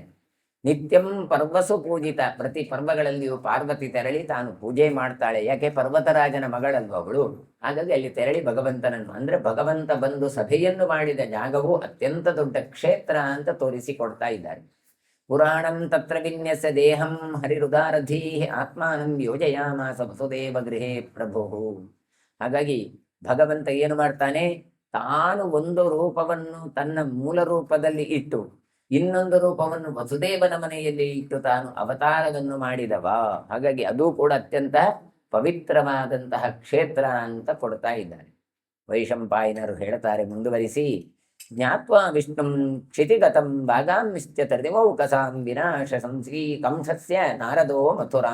ನಾರದರು ವಿಷ್ಣು ಭೂಮಿಯಲ್ಲಿ ತಾನು ಅವತಾರ ಮಾಡ್ತಾನೆ ಎನ್ನುವ ವಿಚಾರವನ್ನು ತಿಳಿದು ಸಮಸ್ತ ದೇವತೆಗಳಿಗೆ ಹೇಳ್ತಾನಂತೆ, ಏನು ನೀವೆಲ್ಲ ಅವತಾರವನ್ನು ಮಾಡಿ ಕಂಸನಿಗೆ ಮರಣವನ್ನು ಕೊಡುವವರಾಗಬೇಕು. ಹಾಗಾಗಿ ತಾನು ನಾರದರು ಮತ್ತೇನು ಮಾಡ್ತಾನೆ ಕೇಳಿದ್ರೆ, ಅಲ್ಲಿಂದ ಹೊರಟು ತಾವು ಮಥುರಾ ಪಟ್ಟಣದ ಕಡೆಗೆ ತೆರಳಿ. ನೋಡಿ, ಇಲ್ಲಿಂದ ವಿಷಯ ಗೊತ್ತಾಯ್ತು, ಸಭೆ ಆಯಿತು. ಈ ವಿಷಯ ನಮಗೆ ಹೇಗೆ ಗೊತ್ತಾಗಬೇಕು, ಅಲ್ಲಿ ಸಭೆಯಲ್ಲಿ ಏನು ಮೀಟಿಂಗ್ ಅಲ್ಲಿ ಪಾಸ್ ಮಾಡಿದ್ರು ಅಂತ. ಹಾಗಾದ್ರೆ ಅದೆಲ್ಲವೂ ಈಗ ಗೊತ್ತಾಯ್ತು. ಯಾರಿಂದ? ನಾರದರಿಂದಾಗಿ ಗೊತ್ತಾಯ್ತು. ಎಲ್ಲಿ ಹೊರಟರು ಅವರು? ಮಥುರಾ ಪಟ್ಟಣಕ್ಕೆ ಹೊರಟು ಹೋಗಿದ್ದಾರೆ. ಈಗ ತ್ರಿವಿಷ್ಟಪಾದಾಪತಿತೋ ಮಥುರಾಪವನೇ ಸ್ಥಿತ ಪ್ರೇಷಯಾಮಾಸ ದೂತಂ ಸ ಉಗ್ರಸೇನ ಸುತಾಯ ವೈ. ಅವರು ಏನು ಮಾಡಿದ್ದಾರೆ, ಸ್ವರ್ಗಲೋಕದಿಂದ ಆಗಮಿಸಿದ ನಾರದರು ಮಥುರಾ ಕಡೆಗೆ ಹೊರಡಿದ್ದಾರೆ. ಆ ಮಥುರಾ ನಗರದ ಉಪವನದಲ್ಲಿ ಉಗ್ರಸೇನನಾದ ಮಗ ಯಾರು, ಕಂಸ. ಆ ಕಂಸನಿಗೆ ದೂತನ ಹತ್ರ ಹೇಳಿ ಕಳಿಸಿದ್ದಾರೆ, ದೂತ ನಾರದರು ಬಂದಿದ್ದಾರೆ. ದ್ವಾಸ್ಥಂ ವಿಜಿತ ವಿಶ್ವಾರಿರ್ ದ್ವಾರಿ ತಿಷ್ಠತಿ ನಾರದ ಇತಿ ಶ್ರುತ್ವಾ ಸ ಕಂಸಸ್ಯ ದ್ವಾರಪಾಲಸ್ವರನ್ನಿವ. ಆತ ನಾರದರ ಮಾತನ್ನು ಕೇಳಿಸಿಕೊಂಡಂತಹ ದೂತ ಏನು ಮಾಡಿದ್ದಾನೆ, ಕಂಸರ ಬಳಿಗೆ ಹೋಗಿ ಹೇಳಿದ್ದಾನೆ ದ್ವಾರಪೀಲಕವಾಗಿ. ಏನು ಹೇಳಿದ್ದಾನೆ, ಜಗತ್ತಿಗೆ ಶತ್ರುಗಳನ್ನು ಗೆದ್ದಿರುವಂತಹ ನಾರದರು ಮಥುರಾ ದ್ವಾರದಲ್ಲಿ ನಿಂತಿದ್ದಾರೆ ಅಂತ ಹೇಳಿದ. ಹೀಗೆ ಹೇಳು ಅಂತ ಹೇಳಿದವರು ಯಾರು, ನಾರದರೇ. ನಾವು ಯಾರು ಅಂತ ಕೇಳ್ತೇವೆ, ID ಕಾರ್ಡ್ ಎಲ್ಲಿ ಉಂಟು ಅಂತ ಕೇಳ್ತೇವೆ. ಆಗ ಅವರು ಹೇಳ್ತಾರೆ, ಏನು ಹೇಳ್ತಾರೆ, ನಾನು ನಾರದರು ಅಂತ ಅಷ್ಟೇ ಹೇಳಿಲ್ಲ, ಮತ್ತೇನು ಹೇಳಿದ್ರು ಅವರು ಹೇಳ್ತಾರೆ, ವಿಚಿತ್ರ ವಿಶ್ವಾರಿ ದ್ವಾರಿ ಅಂತ ಹೇಳ್ತಾರೆ. ವಿಜಿತ ವಿಶ್ವಾರಿ, ಅವನದ್ದು ಒಂದು ಇದು ಏನು, ಜಗತ್ತಿನ ಶತ್ರುಗಳನ್ನು ಗೆದ್ದಂತವ ನಾರದರು ಅಂತ ಹೇಳಿ ಕಳಿಸಿದ್ರು. ಇದನ್ನು ಕೇಳಿದ್ದೇ ತಡ ಕಂಸನ ಬಳಿ ಹೊರಟು ಬಂದಿದ್ದಾನೆ. ಗತ್ವಾ ತ್ವರಿತಂ ರಾಜನ್ ಪ್ರೋವಾಚ ಮಥುರೇಶ್ವರಂ ಏಷ ತಿಷ್ಠತಿ ರಾಜೇಂದ್ರ ನಾರದೋ ಲೋಕನಾರದಃ ಸ ನಾರದಸ್ಯಾಗಮನಂ ಶ್ರುತ್ವಾ ತ್ವರಿತ ವಿಕ್ರಮ. ದೂತನಾದರೂ ಏನು ಮಾಡ್ತಾರೆ, ಅತ್ಯಂತ ವೇಗವಾಗಿ ಕಂಸನ ಬಳಿಗೆ ತೆರಳಿದ್ದಾನೆ. ಮಥುರಾಧಿಪತಿಯಾದ ಬಳಿಗೆ ಹೋಗಿ, ರಾಜೇಂದ್ರ, ಜಗತ್ತಿನಲ್ಲಿ ಜ್ಞಾನವನ್ನು ದಯಪಾಲಿಸುವವರು ನಾರದರು, ಅವರು ಮಥುರಾ ಪಟ್ಟಣದ ದ್ವಾರದಲ್ಲಿದ್ದಾರೆ. ಅವರು ಕಂಸನಿಗೆ ಹೇಳಿ ಕಳಿಸಿದ್ದಾರೆ, ಏನು ಜಗತ್ತಿನ ಶತ್ರುಗಳನ್ನು ಗೆದ್ದಂತಹ ನಾರದರು ಅಂತ ಹೇಳಿದ್ದಾರೆ. ಹಾಗಾಗಿ ಆಗಮನದ ವಾರ್ತೆಯನ್ನು ನೀವು ಕೇಳಿದ್ದೀರಿ ಅಂತ ಹೇಳಿದಾಗ ಗಡಿ ಬಿಡಿಯಿಂದ ಆತ ತ್ವರಿತವಾಗಿ ತಾನು ಹೊರಟು ಬಿಟ್ಟಿದ್ದಾನೆ. ನಿರ್ಜಗಾಮ ಅಸುರಃ ಕಂಸಃ ಸ್ವಪ್ರಿಯಾ ಪದ್ಮಲೋಚನಃ ಸದದರ್ಶಾತಿಥಿಂ ಶ್ಲಾಘ್ಯಂ ದೇವರ್ಷಿಂ ಭೀತಕಲ್ಮಷಂ ತೇಜಸ ಜ್ವಲನಾಕಾರಂ ವಪುಷಾ ಸೂರ್ಯವರ್ಚಸಂ ಸೋ ಅಭಿಮಾದ್ಯರ್ಷಯೇ ತಸ್ಮೈ ಪೂಜಾಂಚಕ್ರೆ ಯಥಾ ವಿಧಿ. ತನ್ನ ಪಟ್ಟಣದ ಹೊರಭಾಗದಲ್ಲಿ ದೇವತೆಗಳಾದಂತಹ ದೇವ ಋಷಿಗಳಾದಂತಹ ನಾರದರು ಬಂದಿದ್ದಾರೆ ಅಂತ ಹೇಳಿದ್ದೇ ತಡ.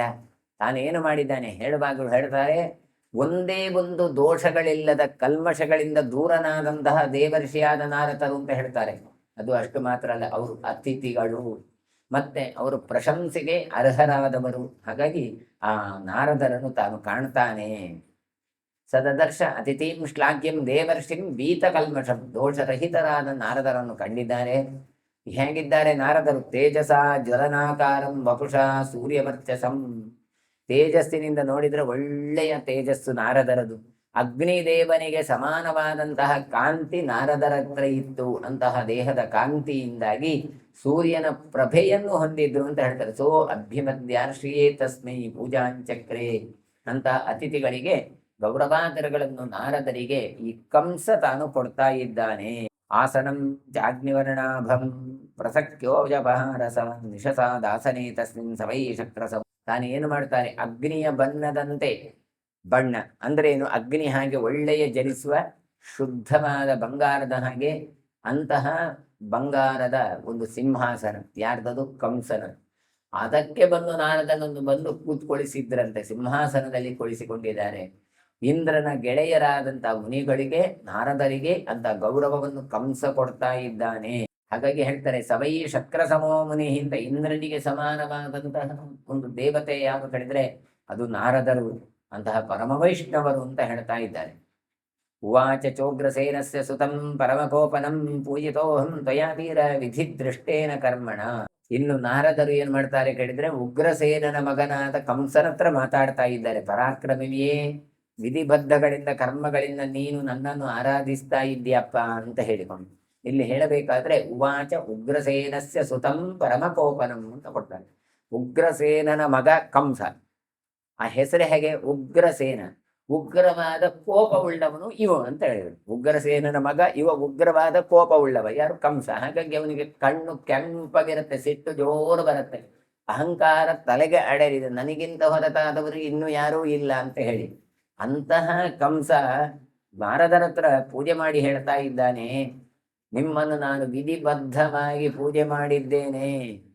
ಅಂದ್ರೆ ನಿಮಗೆ ಪೂಜೆ ಸರಿಯಾಗಿದೆ ಇಲ್ಲಿ ಹೋಗೋದನ್ನ, ನಾನಂತೂ ನೋಡಿ ಎಲ್ಲ ಕ್ರಮ ಪ್ರಕಾರ ಮಾಡಿದ್ದೇನೆ ಅಂತ ಎಷ್ಟೋ ಜನ ಹಾಗೆ ಹೇಳುವಂಥದ್ದುಂಟು. ಏನು ನಮ್ಮಲ್ಲಿ ಬಂದ್ರೆ ಭಾರಿ ಸಿಸ್ಟಮ್ಯಾಟಿಕ್ ಸ್ವಾಮಿಗಳಿಗೆಲ್ಲ ಬಂದ್ರೆ ಅದು ಇದು ಎಲ್ಲ ಭಾರಿ ಚಂದದ ವ್ಯವಸ್ಥೆ ಮಾಡ್ತೇನೆ ಅಂತ.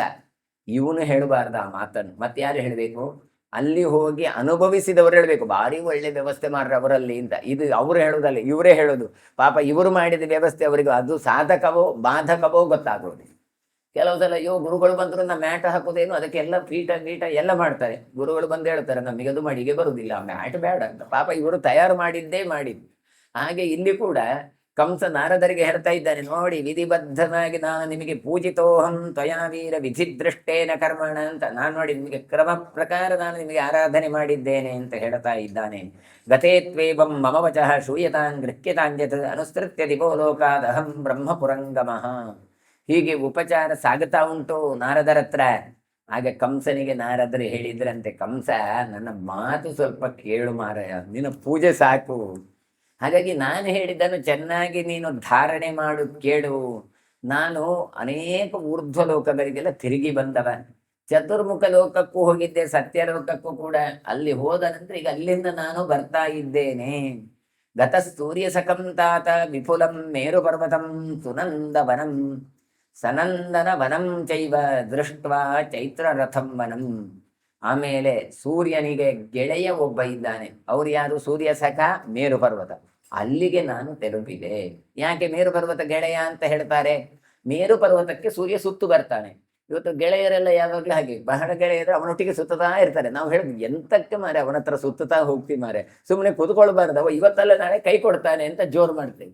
ಅದೇ ರೀತಿಯಾಗಿ ಸೂರ್ಯ ಮೇರು ಪರ್ವತಕ್ಕೆ ಸುತ್ತು ಬರ್ತಾ ಇದ್ದಾನೆ ಎನ್ನುವಂಥದ್ದನ್ನು ಗತ ಸೂರ್ಯ ಸಖಂತಾತ ಅಂತ ಹೇಳಿದರು, ಸೂರ್ಯನ ಗೆಳೆಯ ಅಂತ ಹೇಳಿದರು. ಅಂತಹ ಮೇರುಗಿರಿಯನ್ನು ಹೋದೆ ನಾನು.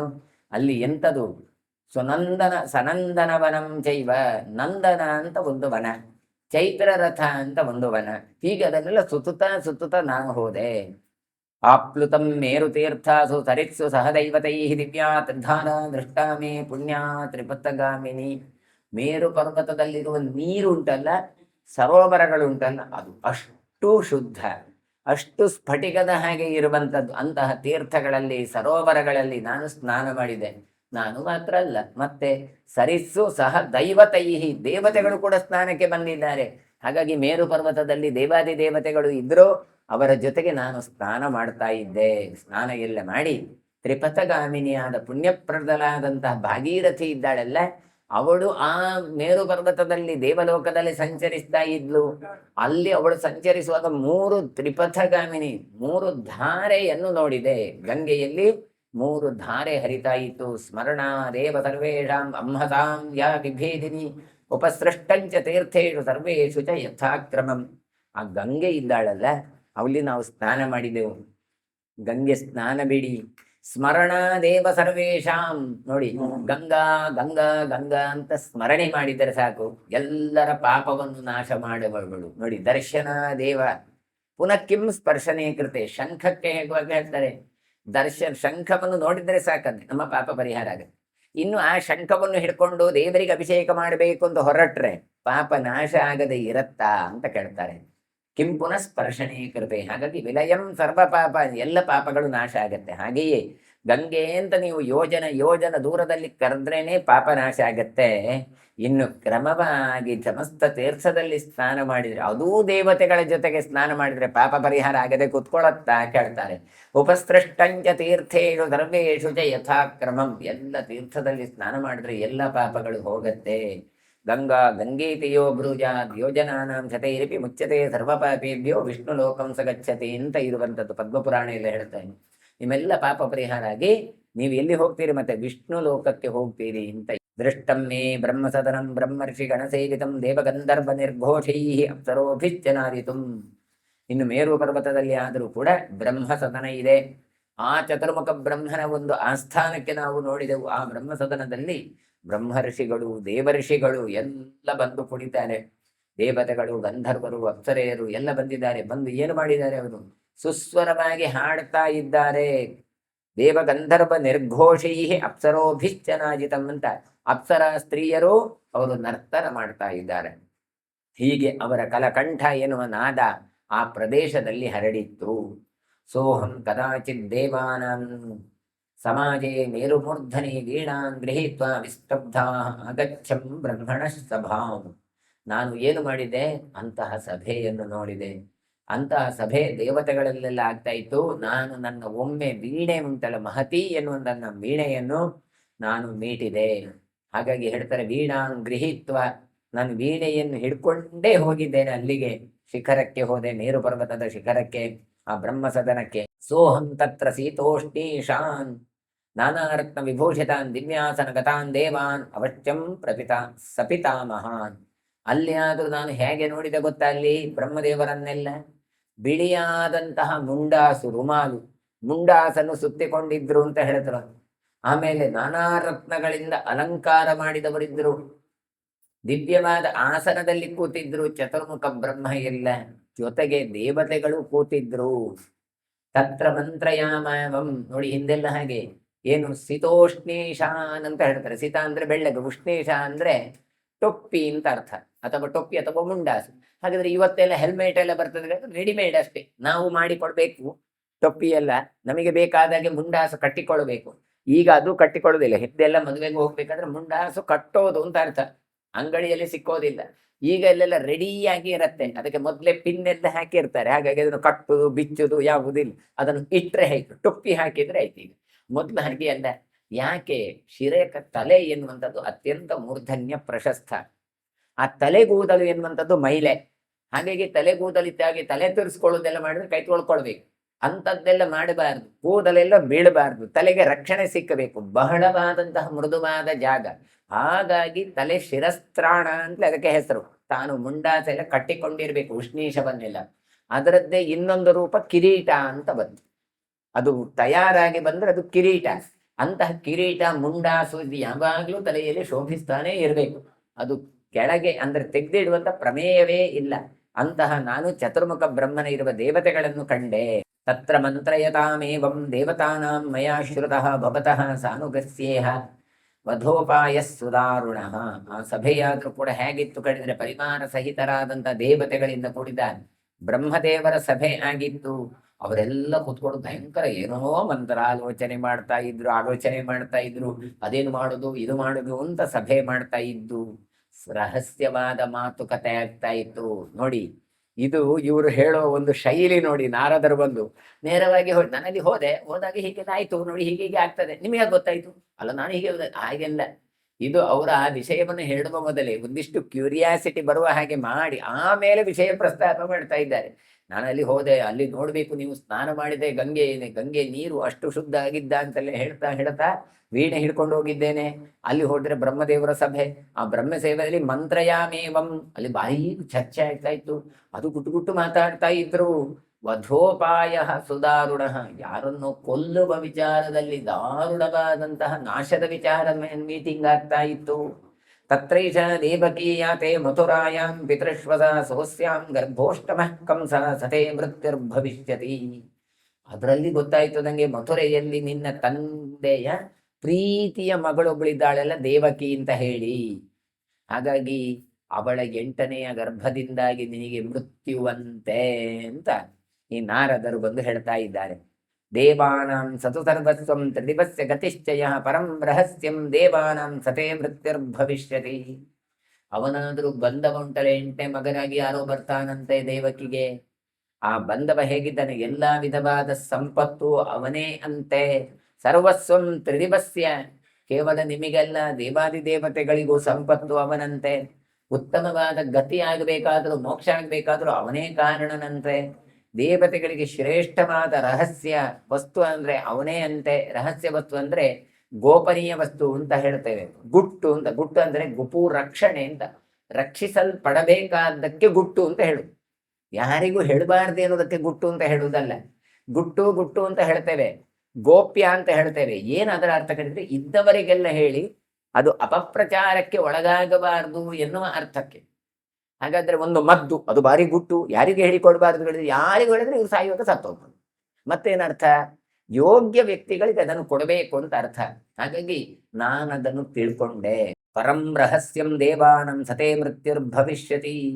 ಹಾಗಾಗಿ ರಹಸ್ಯ ವಸ್ತುವಂತೆ ಅವನಿಂದ ನಿನಗೆ ಮೃತ್ಯುವಂತೆ. ಪರತೋಪಿ ಪರಸ್ತೇಷಾಂ ಸ್ವಯಂಭೂಶ್ಚ ದಿವೌಕಸಾಂ ತತಸ್ತೆ ತನ್ಮಹದ್ಭೂತಂ ದಿವ್ಯಂ ತತ್ ಕಥಯಾಮ್ಯಹಂ. ಆ ದೇವತೆಗಳಲ್ಲಿಯೂ ಕೂಡ ಶ್ರೇಷ್ಠನಾದವನು ಇವನಂತೆ.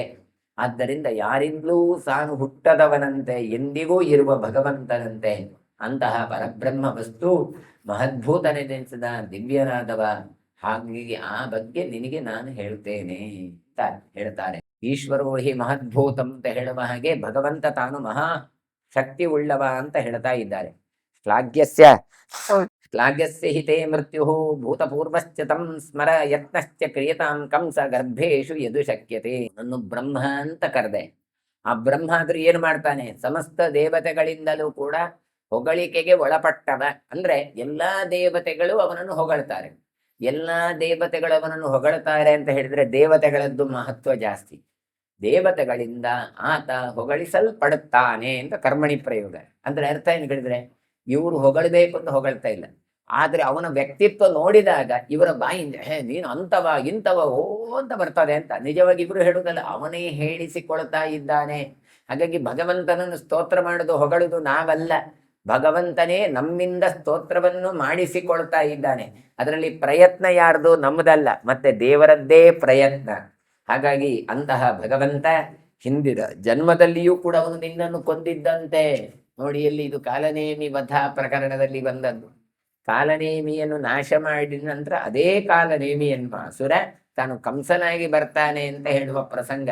ಹಾಗಾಗಿ ಇಲ್ಲಿ ಬಂದು ಹೇಳ್ತಾ ಇದ್ದಾನೆ, ಅವನೇ ಹಿಂದೆ ನಿನ್ನನ್ನು ಕೊಂದಿದ್ದಾನೆ ಅಂತ ಸ್ವಲ್ಪ ನೆನಪು ಮಾಡಿಕೋ, ನಿನ್ನನ್ನು ಕೊಂದದ್ದು ಅವನೆಯ ಅಂತ ಹೇಳಿ. ಕಂಸ, ನಿಮಗೆ ಸಾಮರ್ಥ್ಯವಿತ್ತು ಅಂತಾದ್ರೆ ದೇವಕಿಯ ಗರ್ಭವನ್ನು ನಾಶ ಮಾಡುವುದರಲ್ಲಿ ನೀನು ಪ್ರಯತ್ನ ಪಡು.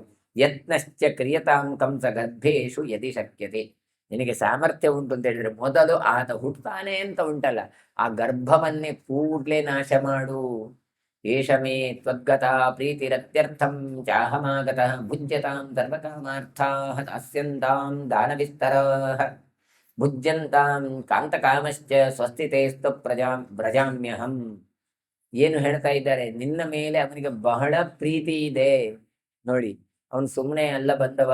ಆದ್ದರಿಂದ ನನಗೆ ನಿನ್ನ ಮೇಲೆ ಬಹಳ ಪ್ರೀತಿ ಉಂಟು, ನಾನು ಇಲ್ಲಿಗೆ ಬಂದಿದ್ದೇನೆ. ನಿನ್ನ ಸಮಸ್ತ ಕಾಮನೆಗಳನ್ನು ನೀನು ಅನುಭವಿಸಬೇಕು. ನೋಡಿ, ನಾರದರು ಇಷ್ಟು ಹೇಳಿ ಸುಮ್ಮನೆ ಹೇಳಲಿಲ್ಲ, ಮತ್ತೇನು ಹೇಳಿದ ಅಲ್ಲ, ನಾನು ಸುಮ್ಮನೆ ಹೇಳಿದಲ್ಲ, ನನಗೆ ನೀನಂದ್ರೆ ಬಹಳ ಇಷ್ಟ, ನೀನಂದ್ರೆ ಬಹಳ ಪ್ರೀತಿ ನನಗೆ. ಏಷಮೇ ತ್ವದ್ಗತಾ ಪ್ರೀತಿ, ನಿನ್ ಮೇಲೆ ನನಗೆ ಬಹಳ ಗೌರವ ಪ್ರೀತಿ. ಆದ್ದರಿಂದ ನಾನು ಅಷ್ಟು ದೂರದಿಂದ ಇಲ್ಲಿ ಬಂದದ್ದು. ಆದ್ದರಿಂದ ಏನ್ ಮಾಡ್ಬೇಕು, ನೀನು ಇಷ್ಟು ಬೇಗ ನೀನು ಸಾಯಬಾರದಪ್ಪ. ಮತ್ತೆ ಸಮಸ್ತ ಸರ್ವ ಕಾಮಾರ್ಥ ವಾಸ್ಯಂತಾಂ, ನೀನು ಎಲ್ಲ ಇಚ್ಛೆಗಳನ್ನು ಎಲ್ಲ ಸುಖಗಳನ್ನು ನೀನು ಕಾಣಬೇಕು. ಹಾಗಾಗಿ ಅನೇಕ ದಾನಗಳು ನಿನ್ನ ಇಡ್ಬೇಕಪ್ಪ. ನೀನು ರಾಜಾಧಿರಾಜ, ಎಷ್ಟೋ ಜನರಿಗೆ ದಾನ ಕೊಡಬೇಕು, ಎಷ್ಟೋ ಆಸೆಗಳು ನಿನ್ನ ಹತ್ರ ಉಂಟು, ಎಷ್ಟೋ ಅಧಿಕಾರ ಉಂಟು, ಅದೆಲ್ಲ ನೀನು ಅನುಭವಿಸುವ ಹಾಗೆ ಆಗಬೇಕು. ನಿನಗೆ ಮಂಗಳ ಆಗ್ಲಿ, ನಾನು ಹೋಗಿ ಬರ್ತೇನೆ ಅಂತ ಹೇಳಿದ್ರ. ನೋಡಿ, ಇಡುವ ಬತ್ತಿ ಇಟ್ಟಾಯ್ತು, ಇನ್ನೇನು ಇವನಿಗೆ ತಲೆಗೆ ತುಂಬಿಸಿ ಆಯ್ತು. ಹೀಗೆ ಎಂಟನೇದು, ಬೆಡಬೇಡ ಗರ್ಭವನ್ನು ನಾಶ ಮಾಡು ಅಂತ ಹೇಳಿದ. ವೈಶಂಪಾಯನವರು ಚರಿತ್ರೆಯನ್ನು ಮುಂದುವರಿಸಿ ಹೇಳ್ತಾರೆ.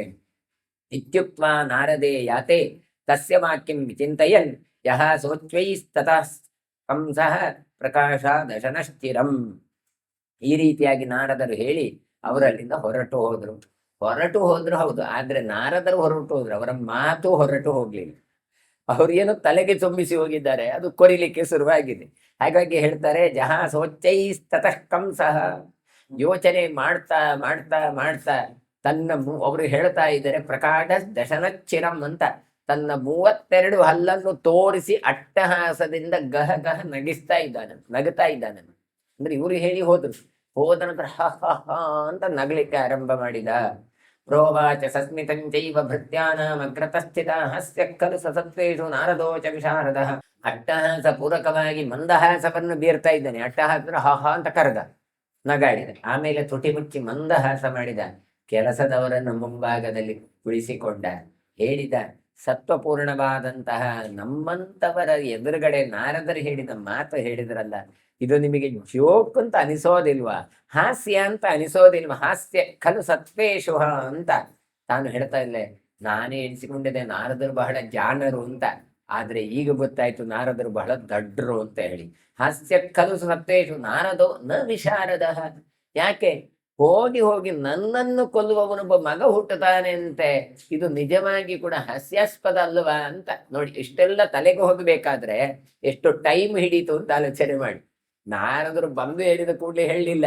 ನಾರದರು ಹೀಗೆಲ್ಲ ಹೇಳಿ ಆಯ್ತು, ಅವರು ಹೊರಟು ಹೋದ ನಂತರ ಮತ್ತೆ ಗೊತ್ತಾಯ್ತು, ಈ ನಮ್ಮಲ್ಲಿ ಎಮ್ಮೆ ತಮ್ಮಣ್ಣ ಅಂತ ಹೇಳ್ತಾರಲ್ಲ ಹಾಗೆ, ಹಟ್ಟಿಯಲ್ಲಿರುವ ಎಮ್ಮೆಗೆ ಯಾರೋ ಬಂದು ಹೊಡೆದರಂತೆ. ಈ ಎಮ್ಮೆ ಏನೇ ಹೇಳ್ತಾರೆ, ಎಲ್ಲಿಯೋ ಯಾರೋ ಯಾರಿಗೂ ಹೊಡಿತಾ ಇದ್ದಾರೆ ಹೇಳ್ತಾನೆ. 2ನೇ ಪೆಟ್ಟು ಬಿತ್ತಂತೆ. ಆಗ ಹೇಳಿದ್ರು, ಓ ಎಲ್ಲಿ ಅಲ್ಲ, ಇದೆಲ್ಲಿಯೋ ನಮ್ಮಲ್ಲಿ ಪಕ್ಕದಲ್ಲಿ ಎಲ್ಲಿಯೋ ಪೆಟ್ಟು ಬೀಳ್ತಾ ಉಂಟು. 3ನೇ ಸಲ ಪೆಟ್ಟು ಬಿಡುದು, ಓ ಯಾರ್ಯಾರಿಗೂ ಅಲ್ಲ ನನಗೆ ಅಂತ. ಹಾಗೆ ಕಂಸ ಎನ್ನುವ ದಡ್ಡ, ಅವನಿಗೆ ಮೊದಲು ಗೊತ್ತೇ ಆಗ್ಲಿಲ್ಲ. ನಾರದರು ಹೇಳಿ ಹೋದ ನಂತರ ಒಂದಷ್ಟು ಕಾಲ ಆಲೋಚನೆ ಮಾಡಿ ಮತ್ತೆ ಅಟ್ಟಹಾಸವನ್ನು ಮಾಡಿ ಮತ್ತೆ ನಗತ ತನ್ನ ಭೃತ್ಯರ ಹತ್ರ ಹೇಳ್ತಾ ಇದ್ದಾನೆ. ನಾಹಂ ಭೀಷಯಿತುಂ ಶಕ್ಯೋ ದೇವೈರಪಿ ಸಮಾಸವೈ ಶಯಾನೋ ವ ಪ್ರಬುದ್ಧೋ ವ ಪ್ರಮತ್ತೋ ಮತ್ತ ಏವವ. ಏನು ಹೇಳ್ತಾ ಇದ್ದಾರೆ ಗೊತ್ತಾ? ಅಲ್ಲ, ಇಂದ್ರಾದಿ ದೇವತೆಗಳು ಎಲ್ಲ ಒಟ್ಟಿಗೆ ಬರಲಿ, ಯಾರು ಕೂಡ ನನ್ನನ್ನು ಏನು ಮಾಡ್ಲಿಕ್ಕೆ ಸಾಧ್ಯ ಇಲ್ಲ. ಅಲ್ಲ, ನನ್ನ ಮಲಗಿದಲ್ಲೇ ನನ್ನ ಕುತ್ತಿಗೆ ಹಿಸುಕಬಹುದ ಕೇಳಿದ್ರೆ ಅದು ಸಾಧ್ಯವೇ ಇಲ್ಲ. ಮಲಗಿದಾಗ್ಲೂ ಕೂಡ ನನ್ನನ್ನು ಟಚ್ ಮಾಡ್ಲಿಕ್ಕೆ ಸಾಧ್ಯ ಇಲ್ಲ, ನನ್ನ ಮುಟ್ಲಿಕ್ಕೆ ಸಾಧ್ಯ ಇಲ್ಲ ದೇವತೆಗಳು. ಎಚ್ಚರ ಇರುವಾಗಲಿ ಅಥವಾ ನಾನು ಇಲ್ಲಿ ಅದು ಉನ್ಮತ್ತನಾಗಿರುವಾಗ ಇರ್ಲಿ, ಮತ್ತನಾಗಿರುವಾಗ ಕುಡಿದು ಎಲ್ಲ ನಾನು ಇದ್ದಾಗ್ಲೂ ಕೂಡ ಯಾರೂ ಕೂಡ ನನ್ನನ್ನು ಏನೂ ಮಾಡ್ಲಿಕ್ಕೆ ಸಾಧ್ಯ ಇಲ್ಲ ಅಂತ. ಈ ಕುಡ್ದವರೆಲ್ಲ ಹಾಗೆ ಇರುದು, ಒಂದೊಂದು ಪೆಗ್ ಹೇಗೆ ಗಟ್ಟಿ ಇಲ್ವಾ ಅಂತ ಆತ ಹಂದಾಡ್ತಾ ಇರ್ತಾನೆ, ಆದ್ರೂ ಕೂಡ ನಾನು ಕರೆಕ್ಟ್ ಇದ್ದೇನೆ, ಏನೂ ಆಗ್ಲಿಲ್ಲ ಹೇಳ್ತಾನೆ. ಒಬ್ಬ ಮುಳ್ಕ ಹಾಗೆ ಅಂತೆ, ತಾನು ಹೋಗಿದ್ದಾನೆ, ಹೋಗಿ ಕುಡಿದು ಬರುವಾಗ ಹೇಳ್ತಾ ಇದ್ದಾನಂತೆ, ಆಗ ಹೋಗುವಾಗ ಎಲ್ಲ ಮರಗಳು ಬದಿ ಬದಿಯಲ್ಲಿ ಇತ್ತು, ಈಗೆಲ್ಲ ಮರಗಳು ಮಾರ್ಗದ ಮಧ್ಯಕ್ಕೆ ಬಂದಿದ್ದಾವೆ ಅಂತ ಹೇಳ್ತಾನೆ. ಅಂದ್ರೆ ಇವನು ಬದಿ ಬದಿಗೆ ಹೋದದ್ದಲ್ಲ, ಆ ಮರಗಳು ಮಾರ್ಗದ ಮಧ್ಯಕ್ಕೆ ಬಂದದ್ದು. ಹಾಗೆ ಮತ್ತನಾದಂತ ಕಂಸ ಹೇಳ್ತಾ ಇದ್ದಾನೆ, ನಾನು ಎಷ್ಟೇ ಕುಡಿಲಿ, ಎಷ್ಟೇ ನಿದ್ದೆ ಮಾಡ್ಲಿ, ಎಷ್ಟೇ ಎಚ್ಚರದಿರ್ಲಿ, ಯಾರು ನನ್ನನ್ನೇನು ಮಾಡ್ಲಿಕ್ಕೆ ಸಾಧ್ಯ ಇಲ್ಲ. ಯೋಹಂ ದೌರ್ಭ್ಯಾಂ ಮುಭಾಭ್ಯಾಂಚ ಕ್ಷೋಭಯೇಯಂ ಧರಾಮಿಮಾಂ ಕೋಸ್ತಿ ಮಾಂ ಮಾನುಷೇ ಲೋಕೆ ಯಹ ಕ್ಷೋಭಯಿತು ಮುತ್ಸಹೇ. ನನ್ನ ಎರಡು ಬಾಹುಗಳಿಂದ ಇಡೀ ಸಮಗ್ರ ಭೂಮಿಯನ್ನೇ ನಾನು ಅಲ್ಲೋಲ ಕಲ್ಲೋಲ ಮಾಡಿಯೇನು. ಹಾಗಾಗಿ ಮನುಷ್ಯ ಲೋಕವನ್ನು ನಾನು ಏನು ಶೋಭೆ ಮಾಡುವ ಸಾಮರ್ಥ್ಯ ನನಗಿರುವಷ್ಟು ಯಾರಿಗೆ ಉಂಟು ಅಂತ ಕೇಳ್ತಾರೆ. ಕೋಸ್ತಿ ಮಾಂ ಮಾನುಷೇ ಲೋಕೆ. ಹಾಗಾಗಿ ಇಡೀ ಭೂಮಿಯನ್ನು ನಾನು ಅಡಿಮೇಲು ಮಾಡುವುದಾಗ್ಲಿ, ಮಥನ ಮಾಡ್ಲಿಕ್ಕಾಗ್ಲಿ, ಅಲುಗಾಡಿಸ್ಲಿಕ್ಕೆ ಸಾಮರ್ಥ್ಯ ಇರುವವ ನಾನು. ಇನ್ನು ನನ್ನನ್ನು ಅಲುಗಾಡಿಸುವವರು ಯಾರು ಅಂತ ಕೇಳ್ತಾ ಇದ್ದಾನೆ. ಅದ್ಯ ಪ್ರಭೃತಿ ದೇವಾನಾಂ ಯೇಷಾಂ ದೇವಾನುವರ್ತಿನಾಂ ನೃಪಕ್ಷಿ ಪಶುಸಂಘಾನಾಂ ಕರೋಮಿ ಕದನಂ ಮಹತ್. ಇಂದಿನಿಂದೆ ನಾನು ದೇವತೆಗಳನ್ನು ಬಿಡೋದಿಲ್ಲ. ದೇವತೆಗಳನ್ನು ಮಾತ್ರ ಅಲ್ಲ, ದೇವತೆಗಳನ್ನು ಅನುಸರಿಸುವವರನ್ನು ಬಿಡೋದಿಲ್ಲ. ಯಾರು ಅವರು ದೇವತೆಗಳನ್ನು ಅನುಸರಿಸುವವರಿದ್ದಾನೆ? ಮನುಷ್ಯರು ಮಾತ್ರ ಅಲ್ಲ, ಹಕ್ಕಿ ಪಶು ಪಕ್ಷಿಗಳನ್ನು ಕೂಡ ನಾನು ಬಿಡೋದಿಲ್ಲ, ಅವರನ್ನೆಲ್ಲ ನಾಶ ಮಾಡ್ತೇನೆ, ಅವರೆಲ್ಲ ಜೊತೆ ಯುದ್ಧ ಮಾಡ್ತೇನೆ ಅಂತ ಹೇಳಿದಂತೆ. ಇದು ನಾರದರಿಗೆ ಬೇಕಿತ್ತು. ಏನು? ಕಂಸನ ಸ್ವರೂಪ ಏನು ಅಂತ ಗೊತ್ತಾಗ್ಬೇಕು. ಅವರು ಹೇಳದೇ ಇದ್ರೆ ಗೊತ್ತಾಗ್ತಾ ಇರ್ಲಿಲ್ಲ. ಅದಕ್ಕೆ ಬಂದ್ರು, ಒಂದು ವಿಷ ಬೀಜವನ್ನು ಬಿತ್ತಿದ್ರು, ಅಲ್ಲಿಂದ ಹೊರಟೋದು.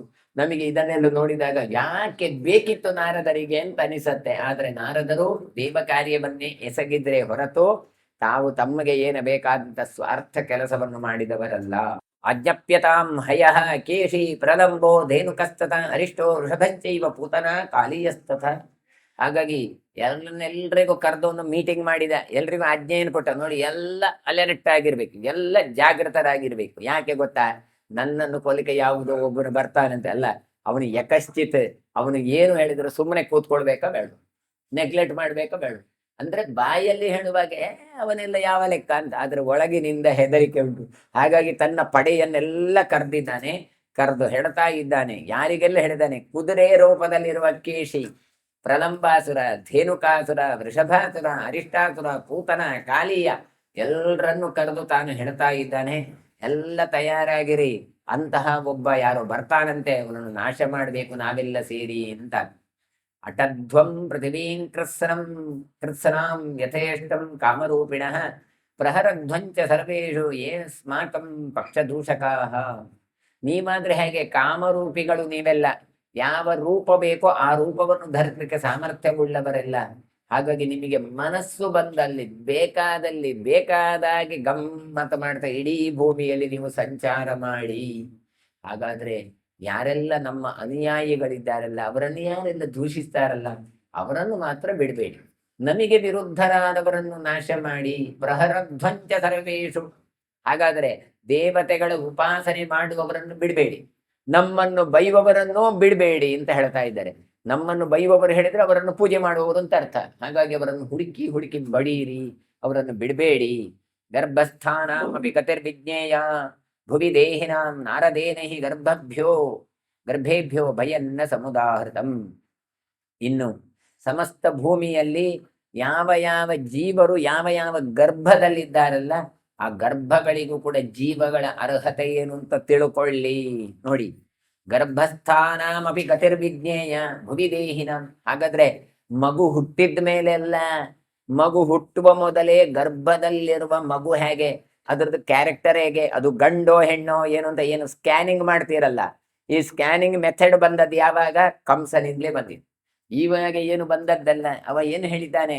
ಗರ್ಭದಲ್ಲಿರುವ ಜೀವರ ಯೋಗ್ಯತೆಯನ್ನು ಆಲೋಚನೆ ಮಾಡಿ, ಹಾಗಾಗಿ ಅರ್ಹತೆ ಏನು ಅಂತ ತಿಳ್ಕೊಂಡಿ, ಆಮೇಲೆ ನಾರದೇನ ಹಿ ಗರ್ಭೇಭ್ಯೋ ಭಯನ್ನ ಸಮುದಾಹೃತಂ.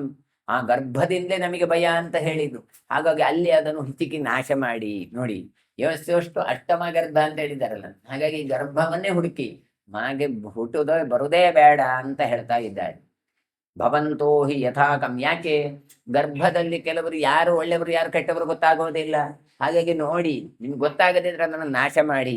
ಭವಂತೋ ಹಿ ಯಥಾ ಕಾಮಂ ಮೋದಂತಾಂ ವಿಗತ ಜ್ವರಾಃ ಮಾಂಚವೋ ನಾಥಮಾಶ್ರಿತ್ಯ ನಾಸ್ತಿ ದೇವಕೃತಂ ಭಯಂ. ಇನ್ನು ಹೇಳ್ತಾ ಇದ್ದಾರೆ, ನೀವು ಇನ್ನು ಮುಂದೆ ನೀವು ಸುಖವನ್ನು ಅನುಭವಿಸ್ಲಿಕ್ಕೆ ಏನು ದಾಕ್ಷಿಣ್ಯ ಮಾಡಬೇಡಿ. ಭವಂತೋ ಹಿ ಯಥಾ ಕಾಮಂ ಮೋದಂತ, ಏನು ಬೇಕೋ ಹಾಗೆ ಗಮ್ಮತ್ತು ಮಾಡಿ. ನೀವು ವಿಗತ ಜ್ವರಾಃ, ಚಳಿ ಬಿಟ್ಟು, ಅಲ್ಲ ನನಗೆ ಅದು ಮಾಡಬಹುದು ಬೇಡ, ಅಲ್ಲ ಏನೋ ಯಾರಾದ್ರೂ ಬೇಕು, ಏನು ಹೆದರಬೇಡಿ. ನಿಮಗೆ ಹೇಗೆ ಬೇಕೋ ಹಾಗೆ ನೀವು ಆನಂದದಿಂದ ಬದುಕಿ ಅಂತ ಹೇಳ್ತಾನೆ. ಸ್ವಚ್ಛಂದವಾಗಿ ವರ್ತಿಸಿ. ಇನ್ನು ಮಾಂಚವೋ ನಾಥನಾಶಿತ್ಯ ನಾಸ್ತಿ ದೇವ ಕೃತಂ ಭಯಂ. ಇನ್ನು ನಿಮಗೆಲ್ಲ ಒಡೆಯ ನಾನೇ, ನನ್ನನ್ನು ಬಿಟ್ಟು ಬೇರೆ ಯಾವ ದೇವತೆಗಳಿದ್ದಾರೆ ಅಂತ ಬೇಕಲ್ಲ. ಯಾರಿಗೆ ಹೆದರಿಕೆ ಬೇಕು, ನನ್ನ ಹೆದರಿಕೆ ಎಲ್ರಿಗೂ ಇರಬೇಕು. ನನ್ನನ್ನು ಬಿಟ್ಟು ಬೇರೆ ಯಾರಿಗೂ ಕೂಡ ನೀವು ಹೆದರುವ ಅಗತ್ಯವಿಲ್ಲ. ಸತು ಕಾಲಹಿಕೋ ವಿಪ್ರೋ ಭೇದಶೀಲಶ್ಚ ನಾರದ ಸುಶ್ಲಿಷ್ಟಾನಪಿ ಲೋಕೇಸ್ಮಿನ್ ಭೇದಯನ್ ಲಭತೆ ರತಿಂ. ಇನ್ನು ಸಹಿ ಕಾಲಹಿಕೋ ವಿಪ್ರಹ, ಆ ಒಬ್ಬ ಬ್ರಾಹ್ಮಣ ಬಂದಲ್ಲಾಗ ದೇವಲೋಕದಿಂದ ನಾರದರು, ಅವನು ಕಾಲಹಿಕ. ಕಾಲಹಿಕ ಅಂತ ಹೇಳಿದ್ರೆ ಕಲಹಪ್ರಿಯ ಅಂತ ಅರ್ಥ. ಅವನು ಯಾವಾಗ್ಲೂ ಕೂಡ ಗಲಾಟೆ ಮಾಡ್ಲಿಕ್ಕೆ ಬಂದವ. ಹಾಗಾಗಿ ಏನೋ ಬದ್ದಿಟ್ಟು ಹೋಗಿದ್ದಾನೆವ, ಆದ್ದರಿಂದ ಅವನ ಸ್ವಭಾವದೇ ಹಾಗೆ. ಹಾಗಾಗಿ ಅವ ಬಂದು ಏನು ಹೇಳಿದ್ದಾನೆ ಅಂತ ಹೇಳಿ ಅದನ್ನೆಲ್ಲ ನೆಗ್ಲೆಕ್ಟ್ ಮಾಡಬೇಡಿ. ಮತ್ತೇನು ಮಾಡಿ, ಸುಶ್ಲಿಷ್ಟಾನ್ ಅಪಿಲೋಕೇಸ್ಮಿನ್ ಭೇದಯನ್ ಲಭತೆ ರೀತಿಂ. ಸಂಘಟಿತರಾಗಿ ಬದುಕುವ ಜನರಲ್ಲಿ ಇಂಥದ್ದೆಲ್ಲ ಭೇದವನ್ನು ಉಂಟು ಮಾಡಿ ಹುಳಿ ಹಿಂಡಿ ಅವರಂತ ಸಂತೋಷವನ್ನು ಬಯಸುವವ. ಹಾಗಾಗಿ ನಾವು ಜಾಗೃತರಾಗಬೇಕು, ನಾವು ಇದಾಗಬಾರದು. ಯಾರು ಕೂಡ ನಾವು ಬೇರೆ ಬೇರೆ ಅಭಿಪ್ರಾಯವನ್ನು ಪಡಬಾರದು. ಕಂಡೂಯಮಾನಃ ಸತತಂ ಲೋಕಾಟ್ ನತಿ ಚಂಚಲ ಘಟಮಾನೋ ನರೇಂದ್ರಾಣಂ ಮಂತ್ರೈರ್ ವೈರಾಣಿ ಚೈವಹಿ.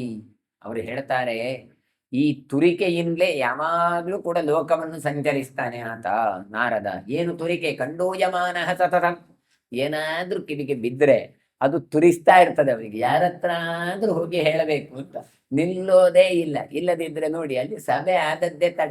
ಸಭೆ ಮುಗಿಸಿ ನೇರವಾಗಿ ಬಂದದ್ದೆಲ್ಲಿಗೆ ಕೇಳಿದ್ರೆ ಈ ಮಥುರಾ ಪಟ್ಟಣಕ್ಕೆ ಯಾಕೆ ಬರ್ಬೇಕಿತ್ತಪ್ಪ? ಅಲ್ಲಿ ಇನ್ನು ಮೀಟಿಂಗ್ ಆಗಿದೆ ಅಷ್ಟೇ, ನೋಡುವ, ಹೀಗೆ ಮಾಡುವ, ಹಾಗೆ ಮಾಡುವ ಅಂತ. ಸೀದಾ ಇಲ್ಲಿ ಬಂದು ಹೇಳಿದ್ದಾನೆ ನೇರವಾಗಿ ಅಂತ ಕೇಳಿದ್ರೆ ಇವನಿಗೆ ಗುಟ್ಟು ನಿಲ್ಲೋದಿಲ್ಲ. ಬಂದವರ ಹತ್ರ ಎಲ್ಲ ಹೇಳ್ತಾ ಇದ್ದಾನೆ ಈತ. ಹಾಗಾಗಿ ಅವನು ಬಂದಿದ್ದಾನೆ, ಏನು ಮಾಡಿದ್ದಾನೆ, ಎಲ್ಲ ನಮ್ಮ ರಾಜರ ಹತ್ರ ಎಲ್ಲ ಭೇದವನ್ನು ಉಂಟು ಮಾಡಿಸಿ, ಬೇರೆ ಬೇರೆ ಪಾರ್ಟಿ ಇತ್ಯಾದಿಗಳೆಲ್ಲ ಮಾಡಿಸಿ ವೈರತ್ವವನ್ನು ಹುಟ್ಟುವಂತಹ ಕೆಲಸ ಮಾಡ್ತಾ ಇದ್ದಾನೆ. ಘಟಮಾನು ನರೇಂದ್ರಾಣ ಮಂತ್ರೈರ್ ವೈರಾಣಿ ಚೈವಹಿ. ನಮ್ಮ ಒಳಗೆ ಭೇದ ಉಂಟು ಮಾಡಿ ನಮ್ಮ ಮೇಲೆ ವೈರತ್ವವನ್ನು ಉಂಟು ಮಾಡುವ ಹಾಗೆ ಮಾಡ್ತಾ ಇದ್ದಾನೆ ಅಂತ ಹೇಳ್ತಾ ಇದ್ದಾರೆ. ಯಾಕೆ ಕೇಳಿದ್ರೆ, ಇವರು ನಾರದರು ನೋಡಿ, ಕಂಸನನ್ನು ಕೊಲ್ಲುವ ಮಗ ಬರ್ತಾನೆ ಅಂತ ಹೇಳಿದ್ರೆ ಸಾಕು. ಇಷ್ಟವರೆಗೆ ಕಂಸ ಅಂತ ಹೇಳಿದ್ರೆ ಎಲ್ಲ ಹೆದರ್ತಾ ಇದ್ರು. ಅಂದ್ರೆ ಇವನ್ ತಿಳ್ಕೊಂಡದ್ದು, ನಿಜವಾಗಿ ಅವನನ್ನು ಹೆದರ್ಕ್ಲೇ ಇರ್ಲಿಲ್ಲ. ಆ ಜರಾಸಂಧ ಅಂತ ಒಬ್ಬ ಅಸುರ ಇದ್ದ, ಅವ ಮಹಾಪುಕ್ಕಲ. ಈ ಕಂಸ ಏನು ಮಾಡ್ತಾನೆ ಕೇಳಿದ್ರೆ, ಜರಾಸಂಧನ 2 ಹೆಣ್ಣು ಮಕ್ಕಳಿದ್ರು, ಅಸ್ತಿ ಮತ್ತೆ ಪ್ರಾಸ್ತಿ ಅಂತ. ಅವರನ್ನು ಕಿಡ್ನಾಪ್ ಮಾಡಿಕೊಂಡು ಬಂದದ್ದು, ಏನು ಕ್ರಮ ಪ್ರಕಾರ ಇಟ್ಕೊಂಡು ಬಂದದ್ದಲ್ಲ. ಇವನು ಜರಾಸಂಧ ಆ ಕಾಲದಲ್ಲಿ ದೊಡ್ಡ ದೊರೆ, ನನ್ನಷ್ಟು ದೊಡ್ಡ ಜನ ಯಾರೂ ಇಲ್ಲ ಅಂತ ತಲೆಯಲ್ಲಿತ್ತವನಿಗೆ. ಆದ್ರೆ ಈ ಕಂಸ ಹಿಡ್ಕೊಂಡು ಹೋದಲ್ಲ, ಇನ್ನೆಲ್ಲಿಯಾದ್ರೂ ಕಂಸನ ಹತ್ರ ಯುದ್ಧ ಮಾಡಿ ಎಲ್ಲಿಯಾದ್ರೂ ಸೋತ್ರೆ ಮರ್ಯಾದೆ ಹೋಗತ್ತೆ. ಅದಕ್ಕೆ ಸುಮ್ಮನೆ ಸುಮ್ಮನೆ ಇಲ್ಲ ಇಲ್ಲ ಇಲ್ಲ, ನನ್ನ ಮಕ್ಕಳನ್ನ ನಾನು ಅವನಿಗೆ ಕೊಟ್ಟು ಮದುವೆ ಮಾಡ್ತೇನೆ ಅಂತ ಮದುವೆ ಮಾಡಿ ಕೊಟ್ಟ. ನೋಡಿ ಈ ಅಸುರರ ಸ್ವಭಾವ ಹೇಗಿರತ್ತೆ ಕೇಳಿದ್ರೆ, ಚೂರು ಬ್ಯಾಟ್ರಿ ಅಂತಲೇ ಇಲ್ಲ, ಚೂರು ಸಾಮರ್ಥ್ಯ ಅಂತ ಇಲ್ಲ. ಅದರ ಹೊರತಾಗಿ ಏನು ಕೇಳಿದ್ರೆ, ಏನಿದ್ರು ಕೂಡ ನಮ್ಮಿಂದ ಆದದ್ದು ಅಂತ ಒಂದು ಪ್ರಸಿದ್ಧಿಯನ್ನು ಅವರು ಪಡ್ಕೊಳ್ತಾರೆ. ಹಾಗೆ ಇಲ್ಲಿ ಕೂಡ ಏನು ಮಾಡಿದ್ದಾನೆ ಇವನು, ಈ ನಾರದರು ಬಂದು ನಮ್ಮ ಹತ್ರ ಹುಳಿ ಹಿಂಡುತ್ತಾ ಇದ್ದಾರೆ, ಮಂತ್ರಾಲೋಚನೆಯಿಂದ ವೈರವನ್ನು ಹುಟ್ಟಿಸ್ತಾರೆ, ನಾವು ಜಾಗೃತರಾಗಿರಬೇಕು ಅಂತ ಹೇಳಿ. ಏವಂ ಸ ವಿಲಪನ್ನೇವ ವಾಂಗ್ ಮಾತ್ರೇಣೇವ ಕೇವಲಂ ವಿವೇದ ಕಂಸೋ ಭವನಂ ದಕ್ಯಮಾನೇನ ಚೇತಸ. ಹೀಗೆ ಕೇವಲ ಮಾಯಿಂದ ಬಡಾಯಿ ಕುಚಿತ ಯಾರು ದುಃಖ ಪಡಬೇಡಿ ಅಂತ ಹೇಳಿ ಒಳಗಿಂದ ತಾನು ದುಃಖ ಪಡ್ತಾ, ತಾನು ಟೆನ್ಷನ್ ಇಂದ ತಾನೇನು ಮಾಡ್ತಾನೆ, ತನ್ನ ಮನಸ್ಸಿನಿಂದಲೇ ತಾನು ದುಃಖವನ್ನು ಪಡ್ತಾ ತಾನು ಕಂಸ ತನ್ನ ಮನೆಯನ್ನು ಪ್ರವೇಶ ಮಾಡ್ತಾನೆ, ಅಂತಃಪುರಕ್ಕೆ ಹೋಗ್ತಾನೆ. ಅಂದ್ರೆ ಎದುರುಗಡೆ ಏನು ಇಲ್ಲ ಅಂತ ಹೇಳ್ತಾನೆ. ನೋಡಿ, ದಕ್ಷ್ಯಮಾನೇನ ಚೇತಸ, ಒಳಗಿನಿಂದ ಅವನಿಗೆ ಹೆದರಿಕೆ ಆಗಿದೆ. ಆದ್ರೆ ಹೊರಗಿನಿಂದ ಮಾತಾಡಿ ನನಗಿಂತ ದೊಡ್ಡ ಜನ ಯಾರಿದ್ದಾರೆ, ಏನಾಗೋದಿಲ್ಲ ಅಂತ ಹೇಳಿದ್ರು. ನಾರದರು ಬಂದು ಹೇಳಿ ಹೋಗಿದ್ದಾರೆ. ಹಾಗಾದ್ರೆ ನಾರದರು ಹೇಳಿದ ಯಾರು ಕೇಳಬೇಡಿ, ಅವ್ರಿಗೆ ಯೋಗ್ಯತೆ ಅಲ್ಲ ಅಂತ ಹೇಳಿದ್ರು. ಮತ್ತೆ ಯಾಕೆ ಇವರು ತಲೆ ಕೆಡಿಸ್ಕೊಳ್ಬೇಕು? ನಮ್ಮಲ್ಲಿ ಹಾಗೆ ಮಾಡ್ತಾರೆ, ಯಾರೋ ಏನೋ ಬಂದು ಹೇಳ್ತಾರೆ, ಹೇಳಿದ್ರು ಅವರೆಲ್ಲ ಹೀಗೆ ಮಾರ್ರೆ, ಅಲ್ಲಿಂದ ಇಲ್ಲಿ ಹೇಳೋದು, ಇಲ್ಲಿಂದ ಹೇಳೋದು, ಅವರಿಗೆ ಬೇರೆ ಕೆಲಸವೇ ಇಲ್ಲ. ಅದೆಲ್ಲ ತಲೆಗೆಡಿಸಿಕೊಳ್ಬೇಡಿ ಅಂತ ಹೇಳ್ತಾರೆ. ಆದ್ರೆ ಹೋದಲ್ಲಿ ಬಂದಲ್ಲಿ ಅದನ್ನೇ ಹೇಳುದು. ಅಲ್ಲ ಹೀಗೆ ಹೇಳ್ತಾರಂತಲ್ಲ, ಹೀಗೆ ಮಾಡ್ತಾರಲ್ಲ ಅಂತ ಇವರ ತಲೆಯಲ್ಲಿ ಅದು ಕೂತಾಗಿದೆ. ಹೇಳುವಾಗ ಏನೂ ಇಲ್ಲ ಅಂತ ಹೇಳ್ತಾರೆ. ಅದೇ ರೀತಿಯಾಗಿ ಕಂಸನ ಒಂದು ಸ್ಥಿತಿ ವೈಶಂಪಾಯನರು ಚರಿತ್ರೆಯನ್ನು ಮುಂದೆ ಹೇಳ್ತಾರೆ.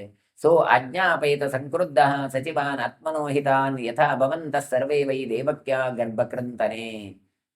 ಕಂಸ ತಾನು ಏನು ಮಾಡ್ತಾ ಇದ್ದಾನೆ ಕೇಳಿದ್ರೆ, ಕ್ರೋಧ ಬಂದಿದೆ ಒಂದು ಕಡೆಯಿಂದವನಿಗೆ, ಒಂದು ಕಡೆಯಿಂದ ಒಳಗಿನಿಂದ ಉದ್ವೇಗಕ್ಕೊಳಗಾಗಿದ್ದಾನೆ. ಹಾಗಾಗಿ ತನ್ನ ಹಿತವನ್ನು ಬಯಸುವ ಮಂತ್ರಿಗಳನ್ನು ಕರೆದಿದ್ದಾನೆ. ನೋಡಿ, ಈಗ ಮೆಲ್ಲ ಗುಟ್ಟಿನಲ್ಲಿ ಮೀಟಿಂಗ್ ಮಾಡ್ತಾ ಇದ್ದಾನೆ. ಬೇರೆಯವರನ್ನದು ಕರೀಲಿಲ್ಲ, ತನಿಗೆ ಬೇಕಾದಂತ ಮಂತ್ರಿಗಳನ್ನು ನೋಡಿ. ಸಚಿವಾನ್ ಆತ್ಮನೋಹಿತಾಂ.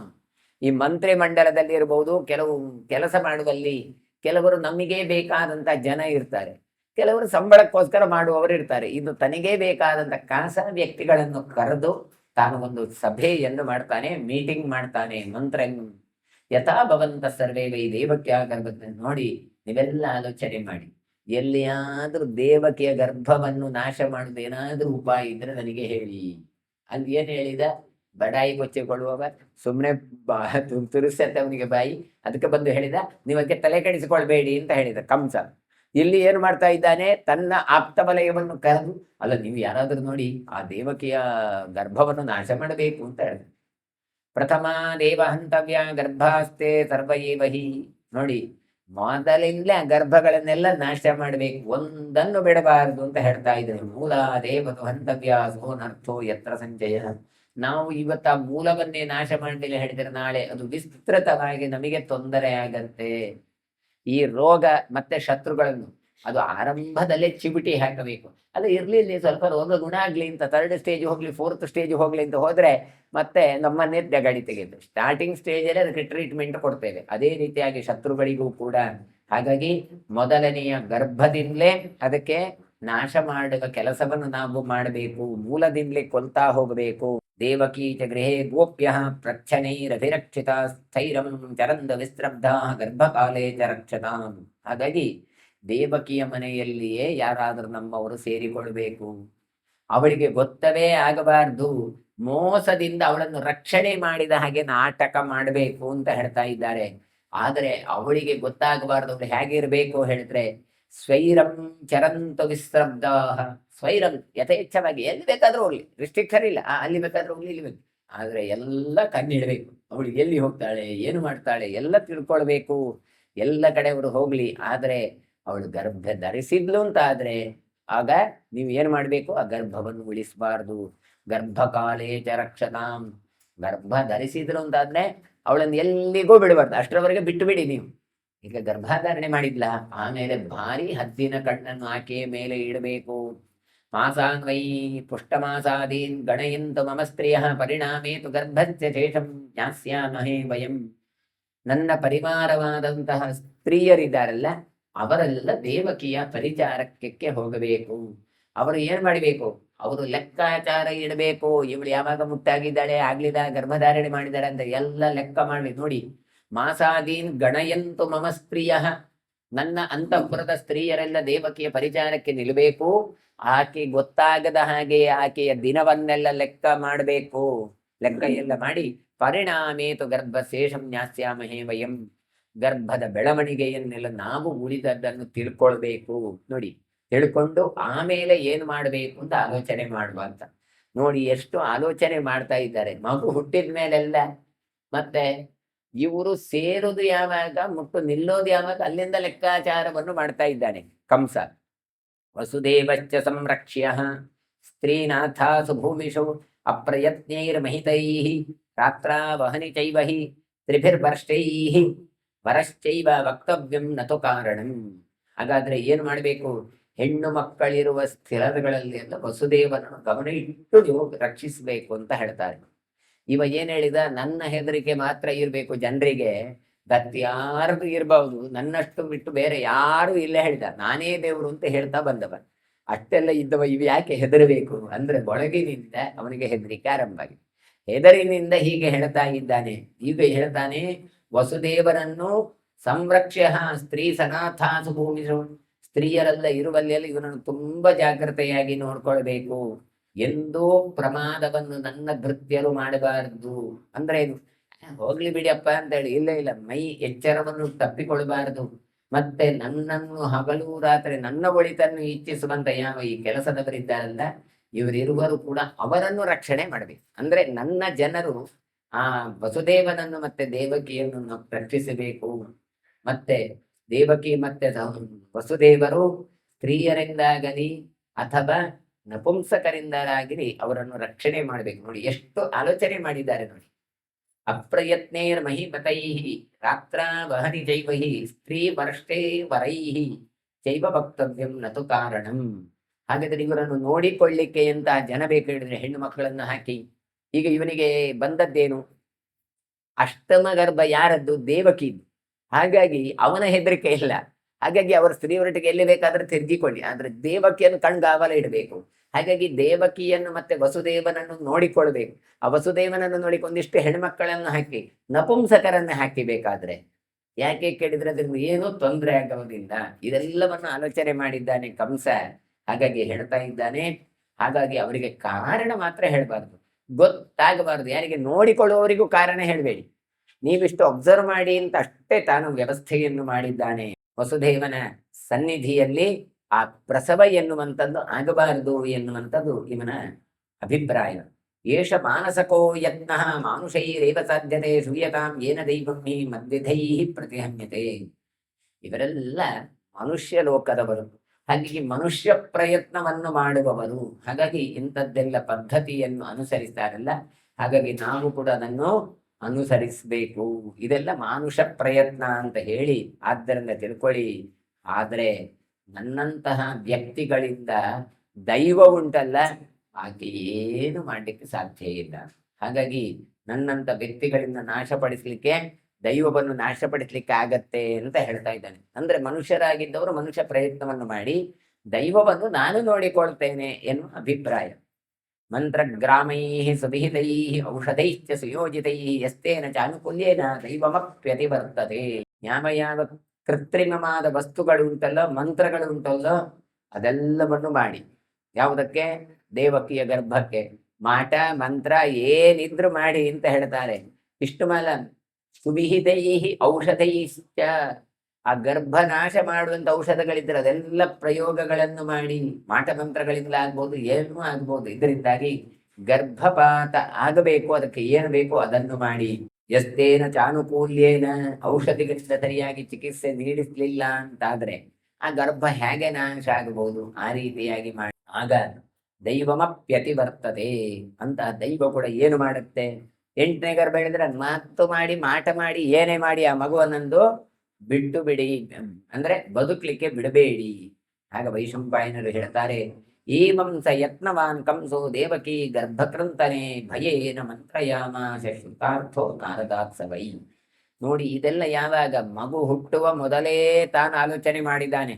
ಮಾಟ ಮಂತ್ರ ಏನಾದ್ರೂ ಮಾಡಿ ಆ ಗರ್ಭ ಸ್ರಾವ ಆಗಬೇಕು, ಏನಾದ್ರೂ ಮಾಡಿ ಗರ್ಭಿಣಿ ಅಂತ ಗೊತ್ತಾದ್ರೆ ಆಗ್ಲೇ ಪ್ರಯತ್ನವನ್ನು ಮಾಡಬೇಕು ಅಂತ ಹೇಳಿದ್ದಾನೆ. ಈ ರೀತಿಯಾಗಿ ದೇವಕಿಯ ಗರ್ಭವನ್ನು ನಾಶ ಮಾಡುವುದರಲ್ಲಿ ಕಂಸ ತಾನು ಪ್ರಯತ್ನಶೀಲನಾಗ್ತಾನೆ. ಹಾಗಾಗಿ ನಾರದರ ಮೂಲಕ ತನ್ನ ಪ್ರಯೋಜನವೇನು ಅಂತ ತಿಳಿದಂತ ಕಂಸ ಭಯದಿಂದ ಇಂಥದ್ದೆಲ್ಲ ಮಂತ್ರಾಲೋಚನೆಯನ್ನೆಲ್ಲ ಮಾಡ್ತಾ ಇದ್ದಾನೆ. ಭಯೇನ ಮಂತ್ರಯಾಮಾಸ, ಹೇಳುವಾಗ ನನಗೆ ಏನೂ ಭಯ ಇಲ್ಲ ಅಂತ ಹೇಳಿದ್ದಾನೆ. ಆದ್ರೆ ಒಳಗಿನಿಂದ ಎಲ್ಲಾ ಬೇಕಾದಂತಹ ಆಲೋಚನೆಗಳನ್ನು, ಚಿಂತನೆಗಳನ್ನು ತಾನು ಮಾಡ್ತಾ ಇದ್ದಾನೆ. ಅತ ಬ್ರಹ್ಮ ತನೂಜಸ್ತೆ ನಾರದೋ ಮುನಿಪುಂಗವ ವಿಷ್ಣವೇ ಸರ್ವಮಾಚಕ್ಷೌ ಯಥಾ ಕಂಸ ವಿಚೇಷ್ಟಿತಂ. ಅನಂತರ ಬ್ರಹ್ಮದೇವರ ದೇಹದಿಂದ ಉತ್ಪನ್ನರಾದಂತಹ ನಾರದರು, ಈ ನಾರದರು ಕಂಸರ ಉದ್ದೇಶಗಳನ್ನು ಏನು ಹೇಳ್ತಾರೆ, ಅವರ ಚೇಷ್ಟೆಯನ್ನು ಎಲ್ಲವನ್ನು ವಿಷ್ಣುವಿಗೆ ಹೋಗಿ ಹೇಳ್ತಾರೆ. ಅತ ಬ್ರಹ್ಮ ತನೂಜಸ್ತೆ, ಬ್ರಹ್ಮನ ದೇಹದಿಂದ ಹುಟ್ಟಿಕೊಂಡವರು ನಾರದರು ವಿಷ್ಣವೇ ಸರ್ವಮಾಚಕ್ಷೌ, ವಿಷ್ಣುವಿಗೆ ಹೋಗಿ ಹೇಳ್ತಾ ಇದ್ದಾರೆ. ಏನು, ನಾನು ಹೀಗೆಲ್ಲ ಹೋಗಿ ಬಂದೆ, ಅಲ್ಲಿ ಏನೆಲ್ಲ ಆಯ್ತು ಗೊತ್ತುಂಟಾ ಅಂತ ಹೇಳಿಕೊಂಡು. ಶ್ರುತೈವ ಕಂಸರಾಜಸ್ಯ ಚೇಷ್ಟಿತಂ ಜಗತಸ್ಪತಿ ಅಂತರ್ಧಾನ ಗತೋ ವಿಷ್ಣು ಚಿಂತಯಾಮಾಸ ವೀರ್ಯವಾನ್. ಕಂಸರಾಜನ ಇದೆಲ್ಲ ಚೇಷ್ಟೆಗಳನ್ನು ಕೂಡ ನಾರದರ ಮುಖ ತಿಳಿದುಕೊಂಡು ಮಹಾವಿಷ್ಣು ಅಂತ ಹೇಳ್ತಾರೆ. ಹಾಗಾಗಿ ಅವನು ವಿಷ್ಣು ಏನು ಮಾಡ್ತಾನೆ, ಅವನು ಚಿಂತಯಾಮಾಸ, ಆಲೋಚನೆ ಮಾಡಿದ. ಓಹೋ ಹೀಗ ಅಂತ ವಿಷ್ಣು ಆಲೋಚನೆ ಮಾಡ್ಲಿಕ್ಕೆ ಆರಂಭ ಮಾಡಿದ. ಸಪ್ರೇಮಾನ್ ದೇವಕೀ ಗರ್ಭಾನ್ ಭೋಜಪುತ್ರೋ ವಧಿಷ್ಠತಿ ಅಷ್ಟಮೇ ಚ ಮಯಾ ಗರ್ಭೆ ಕಾರ್ಯಮಾಧಾನಮಾತ್ಮನಃ. ದೇವಕಿಯ ಗರ್ಭದಲ್ಲಿರುವಂತಹ 7 ಮಂದಿಯನ್ನು ಕೂಡ ಈ ಭೋಜದ ವಂಶದಲ್ಲಿ ಬಂದಂತ ಕಂಸ ಇದ್ದಾನಲ್ಲ, ಆತ ನಾಶ ಮಾಡ್ತಾನೆ. 8ನೇ ಮಗ ಉಂಟಲ್ಲ, ಅದನ್ನು ನಾನೇ ಆಧಾನ ಮಾಡಿಕೊಳ್ತೇನೆ, ನಾನೇ ಉಳಿಸಿಕೊಳ್ತೇನೆ. ಗರ್ಭೆ ಕಾರ್ಯಂ ಆಧಾನಮಾತ್ಮನಃ.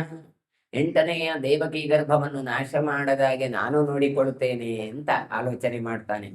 ತಸ್ಯ ಚಿಂತಯಸ್ತ್ವೇವಂ ಪಾತಾದ ಮಗಮನ್ಮನಃ ಯತ್ರ ತೇ ಗರ್ಭಚಯಾನಃ ಷಡ್ಗರ್ಭ ನಾಮದಾನವಾಹ. ಶ್ರೀಮನ್ನಾರಾಯಣ ಹೀಗೆ ಚಿಂತಿಸುವಾಗ ಅವನ ಮನಸ್ಸು ಎಲ್ಲಿಗೆ ಹೋಯ್ತು ಗೊತ್ತಾ? ಭಗವಂತನದ್ದು. ಪಾತಾಳ ಲೋಕದಲ್ಲಿ ಗರ್ಭಶಯನವನ್ನು ಮಾಡುವ ಷಡ್ಗರ್ಭ ಎನ್ನುವಂತ ದಾನವರ ಬಳಿ ಸಾಗಿತು ಅಂತ ಕೊಡ್ತಾರೆ. ಗರ್ಭಶಯಾನ ಷಡ್ಗರ್ಭ ನಾಮದಾನವಾಹ. 6 ಗರ್ಭ ಉಳ್ಳಂತಹ ದಾನವರು ಷಡ್ಗರ್ಭರು ಅಂತ ಅವರ ಹೆಸರನ್ನು ಕೂಡ ಹೀಗೆ ಹೇಳ್ತಾರೆ. ಯಾರು ಈ ಷಡ್ಗರ್ಭರು ಅಂತ ಕೇಳಿದ್ರೆ, ಜಲಗರ್ಭದಲ್ಲಿ ಮಲಗಿದಂತಹ ಮರೀಚಿಯ ಮಕ್ಕಳು. ಹಿಂದೆ ಅವರು ಈ ಹಿರಣ್ಯಾಕ್ಷನ ಮಕ್ಕಳಾಗಿದ್ರು. ಹಾಗಾಗಿ ಅವರು ಶಾಪಕ್ಕೊಳಗಾಗಿದ್ದವರು. ಹಂಸ, ಸುವಿಕ್ರಮ, ಪುರಾಥೋ, ದಮನೋ, ರಿಪುಮರ್ದನ, ಕ್ರೋಧಹಂತ ಅಂತ ಇವರ ಹೆಸರಾಗಿತ್ತು. ವಿಕ್ರಾಂತ ವಪುಷೋ ದೈತ್ಯಾಹ ತೇ ಮೃತ ಪ್ರಾಶನೋಪಮಾಃ ಮರ ಪ್ರತಿಮಾ ಯುದ್ಧೇ ಪುತ್ರ ವೈ ಕಾಲನೇಮಿನಃ. ಈ ದೈತ್ಯ ಯಾರು ಕೇಳಿದ್ರೆ, ಪರಾಕ್ರಮಶಾಲಿಯಾದಂತಹ ದೇಹವುಳ್ಳವರಾಗಿದ್ರು. ಆದರೆ ಇವರು ಏನು, ದೇವತೆಗಳಿಗೆ ಸಮಾನವಾದ ಅಮೃತ ಏನುಂಟಲ್ಲ, ಅಮೃತವನ್ನು ಪ್ರಾಶನ ಮಾಡಲಿಕ್ಕೆ ಯೋಗ್ಯತೆಯನ್ನು ಪಡೆದವರಾಗಿದ್ರು. ಆದರೆ ಕಾಲನೇಮಿಯ ಮಕ್ಕಳಾಗಿ ಯುದ್ಧದಲ್ಲಿ ದೇವತೆಗಳಿಗೆ ಸಮಾನವಾದಂಥ ಯೋಗ್ಯತೆಯನ್ನು ಪಡೆದಿದ್ರು. ಹುಟ್ಟಿದ್ದು ಅಸುರರಲ್ಲಿ, ಆದರೆ ಅಮೃತಪ್ರಾಶನವಾದಂಥ ಯೋಗ್ಯತೆ ಇವರಿಗೆ ಇತ್ತು. ತೇ ಆರ್ಯಕಂ ವೈ ಪರಿಷ್ತ್ಯಜ್ಯ ಹಿರಣ್ಯ ಕಚಿಪುಂಪುರ ಉಪಾಸಾಂ ಚಕ್ರಿರೇ ದೈತ್ಯಾಹ ಪುರಾಲೋಕ ಪಿತಾಮಹಂ. ದೈತ್ಯರಾದರೂ ಕೂಡ ಹಿರಣ್ಯ ಕಶಿಪುವನ್ನು ಬಿಟ್ಟು ಏನು ಮಾಡಿದ್ರು? ತಪಸ್ಸು ಮಾಡಿದ್ರು. ಯಾರನ್ನು? ಬ್ರಹ್ಮದೇವರನ್ನು ಕುರಿತು ತಪಸ್ಸು ಮಾಡಿದರು. ನೋಡಿ, ಉಪಾಸಾಂ ಚಕ್ರಿರೇ ದೈತ್ಯಾಹ ಪುರಾಲೋಕ ಪಿತಾಮಹಂ. ಬ್ರಹ್ಮದೇವರನ್ನು ಕುರಿತು ತಾವು ತಪಸ್ಸನ್ನು ಮಾಡ್ತಾ ಇದ್ದಾರೆ. ತಪ್ಯಮಾನ ತಪಸ್ತೆ ಜಟ ವಲ್ಕಲಧಾರಿಣ ಸಮ ಸಹಸ್ರಮಯತಂ ಅಂಬುವಾಯು ವಿಚಾರಿಣ ತೇಷಾಂ ಪ್ರೀತೋ ಅಭವದ್ ಬ್ರಹ್ಮ ಷಡ್ಗರ್ಭಾಣಂ ವರಂ ದದೌ. ಈ ಭಗವಂತ ಅವರಿಗೆ ವರವನ್ನು ಕೊಟ್ಟ. ಯಾಕೆ ವರವನ್ನು ಕೊಟ್ಟ ಅಂತ ಕೇಳಿದ್ರೆ, ಇವರು ಕಾಲನೇಮಿಯ ಮಕ್ಕಳು ಹೌದು, ಆದರೆ ಇವರು ಏನು ಮಾಡಿದ್ರು? ಚತುರ್ಮುಖ ಬ್ರಹ್ಮನನ್ನು ತಾವು ತಪಸ್ಸನ್ನು ಮಾಡಿದ್ರು. ಹೇಗೆ ತಪಸ್ಸು ಮಾಡಿದ್ರು? ಜಟ ನಾರುಮೂಡಿಗಳನ್ನು ಧರಿಸಿದ್ದಾರೆ. ಇವರು ಉಗ್ರವಾದಂತಹ ತಪಸ್ಸನ್ನು ಮಾಡಿದ್ದಾರೆ, ಅನುಷ್ಠಾನಾದಿಗಳನ್ನು ಮಾಡಿದ್ದಾರೆ. ಅದ್ರ ಊಟ ಇಲ್ಲ, ಊಟ ತಿಂಡಿ ಏನೂ ಇಲ್ಲ, ನೀರು ಮತ್ತೆ ಗಾಳಿ ಮಾತ್ರ ತಗೊಂಡಿದ್ದಾರೆ. ಅಂಬು ವಾಯು ವಿಚಾರಿಣ ಅಂತ ಹೇಳಿದ್ದಾರೆ. ನೀರು ಮತ್ತೆ ಗಾಳಿ ಮಾತ್ರ ಸ್ವೀಕಾರ ಮಾಡಿದ್ದಾರೆ. ಎಷ್ಟು ವರ್ಷ ಇದ್ರು ಅಂತ ಕೇಳಿದರೆ ಅವ್ರು ಹೇಳ್ತಾರೆ, ಸಹಸ್ರಮಯುತಂ, 10,000 ವರ್ಷ ಅಷ್ಟೇ. 10,000 ವರ್ಷ ತಾವು ನೀರು ಮತ್ತೆ ಗಾಳಿ ಕುಡಿದು ತಪಸ್ಸನ್ನು ಆಚರಿಸಿದವರು. ಹಾಗಾಗಿ ಚತುರ್ಮುಖ ಬ್ರಹ್ಮ ಈ ಷಡ್ಗರ್ಭರ ವಿಷಯದಲ್ಲಿ ಪ್ರೀತನಾಗಿ ತಾನು ವರವನ್ನು ನೀಡ್ತಾನೆ. ಇದೇ ಹರಿವಂಶದಲ್ಲಿ ಹೇಳಿದ್ರು. ಅವರು ಕೂಡ ವರ ಮಾಡಿದ್ದು, ತಪಸ್ಸು ಮಾಡಿದ್ರು ಹೇಳಿದ್ರೆ ಅದಕ್ಕೆ ತಕ್ಕ ಫಲವನ್ನು ನಾನು ಕೊಡಬೇಕಾಗತ್ತೆ. ಅವರ ತಪಸ್ಸಿನ ಪ್ರಭಾವ ಯಾವಾಗ ಕಡಿಮೆ ಆಗುತ್ತೋ ಆಗ ಅವರಿಗೆ ಶಿಕ್ಷೆ ಕೊಡಬೇಕಾಗತ್ತೆ. ಹಾಗಾಗಿ ಜಪ ಅನುಷ್ಠಾನ ಯಾರೇ ಮಾಡಲಿ ಅದಕ್ಕೆ ತಕ್ಕದಾದಂತಹ ಫಲವನ್ನು ನಾನು ಕೊಡಬೇಕಾದವ ಅಂತ ಭಗವಂತ ಹೇಳಿದ. ಹಾಗಾಗಿ ಇಲ್ಲಿ ಕೂಡ ಅಷ್ಟೇ, ಈ ಹಿರಣ್ಯಕಶಿಪುವಿನ ಮಕ್ಕಳಾದಂಥ ಷಡ್ಗರ್ಭರು ತಾವು ಭಗವಂತನನ್ನು ಅಂದರೆ ಚತುರ್ಮುಖನನ್ನು ತಪಸ್ಸು ಮಾಡಿದಾಗ ತಾನು ಬರಬೇಕಾಗತ್ತೆ. ಪ್ರತ್ಯಕ್ಷನಾಗುತ್ತಾನೆ, ವರ ಕೊಡ್ತಾನೆ. ಏನು? ಬ್ರಹ್ಮ ಹೇಳ್ತಾನೆ, ಭೋ ಭೋ ದಾನವ ಶಾರ್ದೂಲ ತಪಸಾಹಂ ಸುತೋಷಿತಃ ಭೃತವೋಸ್ಯ ಯಃ ಕಾಮಃ ತಸ್ಯ ತಂತಂ ಕರೋಮ್ಯಹಂ. ಎಲೈ ದಾನವ ಶೂರರೇ ಅಂತ ಕರ್ತಾ ಇದ್ದಾರೆ. ಕರೆದು ಹೇಳ್ತಾರೆ, ನಿಮ್ಮ ತಪಸ್ಸಿನಿಂದ ನಾನು ಸಂತುಷ್ಟನಾಗಿದ್ದೇನೆ. ಹಾಗಾಗಿ ನಿಮ್ಮ ಕಾಮನೆಗಳೇನು, ನಿಮ್ಮ ಬಯಕೆಗಳೇನು ಅದು ನನ್ನ ಬಳಿ ಹೇಳಿ, ನಾನು ನೀವು ಬಯಸಿದ ಕಾಮನೆಗಳನ್ನು ಈಡೇರಿಸ್ತೇನೆ. ಹೇತು ಸರ್ವೇ ಸಮಾನಾರ್ಥ, ನೀವೆಲ್ಲರೂ ಕೂಡ ಪುರುಷಾರ್ಥವನ್ನು ಬಯಸಿದ್ದೇರಲ್ಲ, ಅದೆಲ್ಲವನ್ನು ನಾನು ನಿಮಗೆ ನೀಡ್ತೇನೆ ಅಂತ ತಾನು ಹೇಳ್ತಾ ಇದ್ದಾರೆ. ಹಾಗಾಗಿ ಮುಂದೇನು ಹೇಳ್ತಾರೆ ಎನ್ನುವ ವಿಚಾರವನ್ನು ಮತ್ತೆ ನಾಳೆ ಸೇರುವಾಗ ಚಿಂತನೆ ಮಾಡುವಂತ ಹೇಳ್ತಾ ಇವತ್ತಿನ ಪ್ರವಚನ ಮಂಗಳಗೊಳಿಸ್ತೇನೆ. ಶ್ರೀ ಕೃಷ್ಣಾರ್ಪಣಮಸ್ತು. ಶ್ರೀ ಕೃಷ್ಣಾಯ ನಮಃ. ಓಂ ಶ್ರೀ ಕೃಷ್ಣ ಕಮಲಾನಾಥೋ ವಾಸುದೇವ ಸನಾತನಃ ವಸುದೇವಾತ್ಮಜಃ ಪುಣ್ಯೋ ಲೀಲಾ ಮಾನುಷ ವಿಗ್ರಹ ಶ್ರೀವತ್ಸಕೌಸ್ತುಭಧರೋ ಯಶೋಧ ವತ್ಸಲೋ ಹರಿ ಚತುರ್ಭುಜಾತ್ತಚಕ್ರಾಜಗದಾ ಶಂಖಾದ್ಯುದಾಯುಧಃ ದೇವಕೀ ನಂದನ ಶ್ರೀಶೋ ನಂದಗೋಪಪ್ರಿಯಾತ್ಮಜಃ ಯಮುನಾ ವೇಗತಂಹಾರೇ ಬಲಭದ್ರಪ್ರಿಯಾನುಜಃ पूतना जीविताहारी षगडासुरभञ्जनः नन्दव्रजजनानन्दे सच्चिदानन्दविग्रहः नवनीतविलिप्ताङ्गो नवनीतनटो नगः नवनीतनवाहारो मुचुकुन्दप्रसादकृत षोडशस्त्रीसहस्रेशस्त्रिभङ्गी मधुराकृतिः शुकवाकमृदाब्दिन्दुर्गोविन्दो गोविदां योगिनां पतिः वत्सपादहरोऽनन्तोद्धेनुकासुरभञ्जनः ऋणीकृतदृढावर्तो यमलार्जुनभञ्जनः उत्तालतालभेत्ता च तमालश्यामलाकृतिः गोपगोपीश्वरो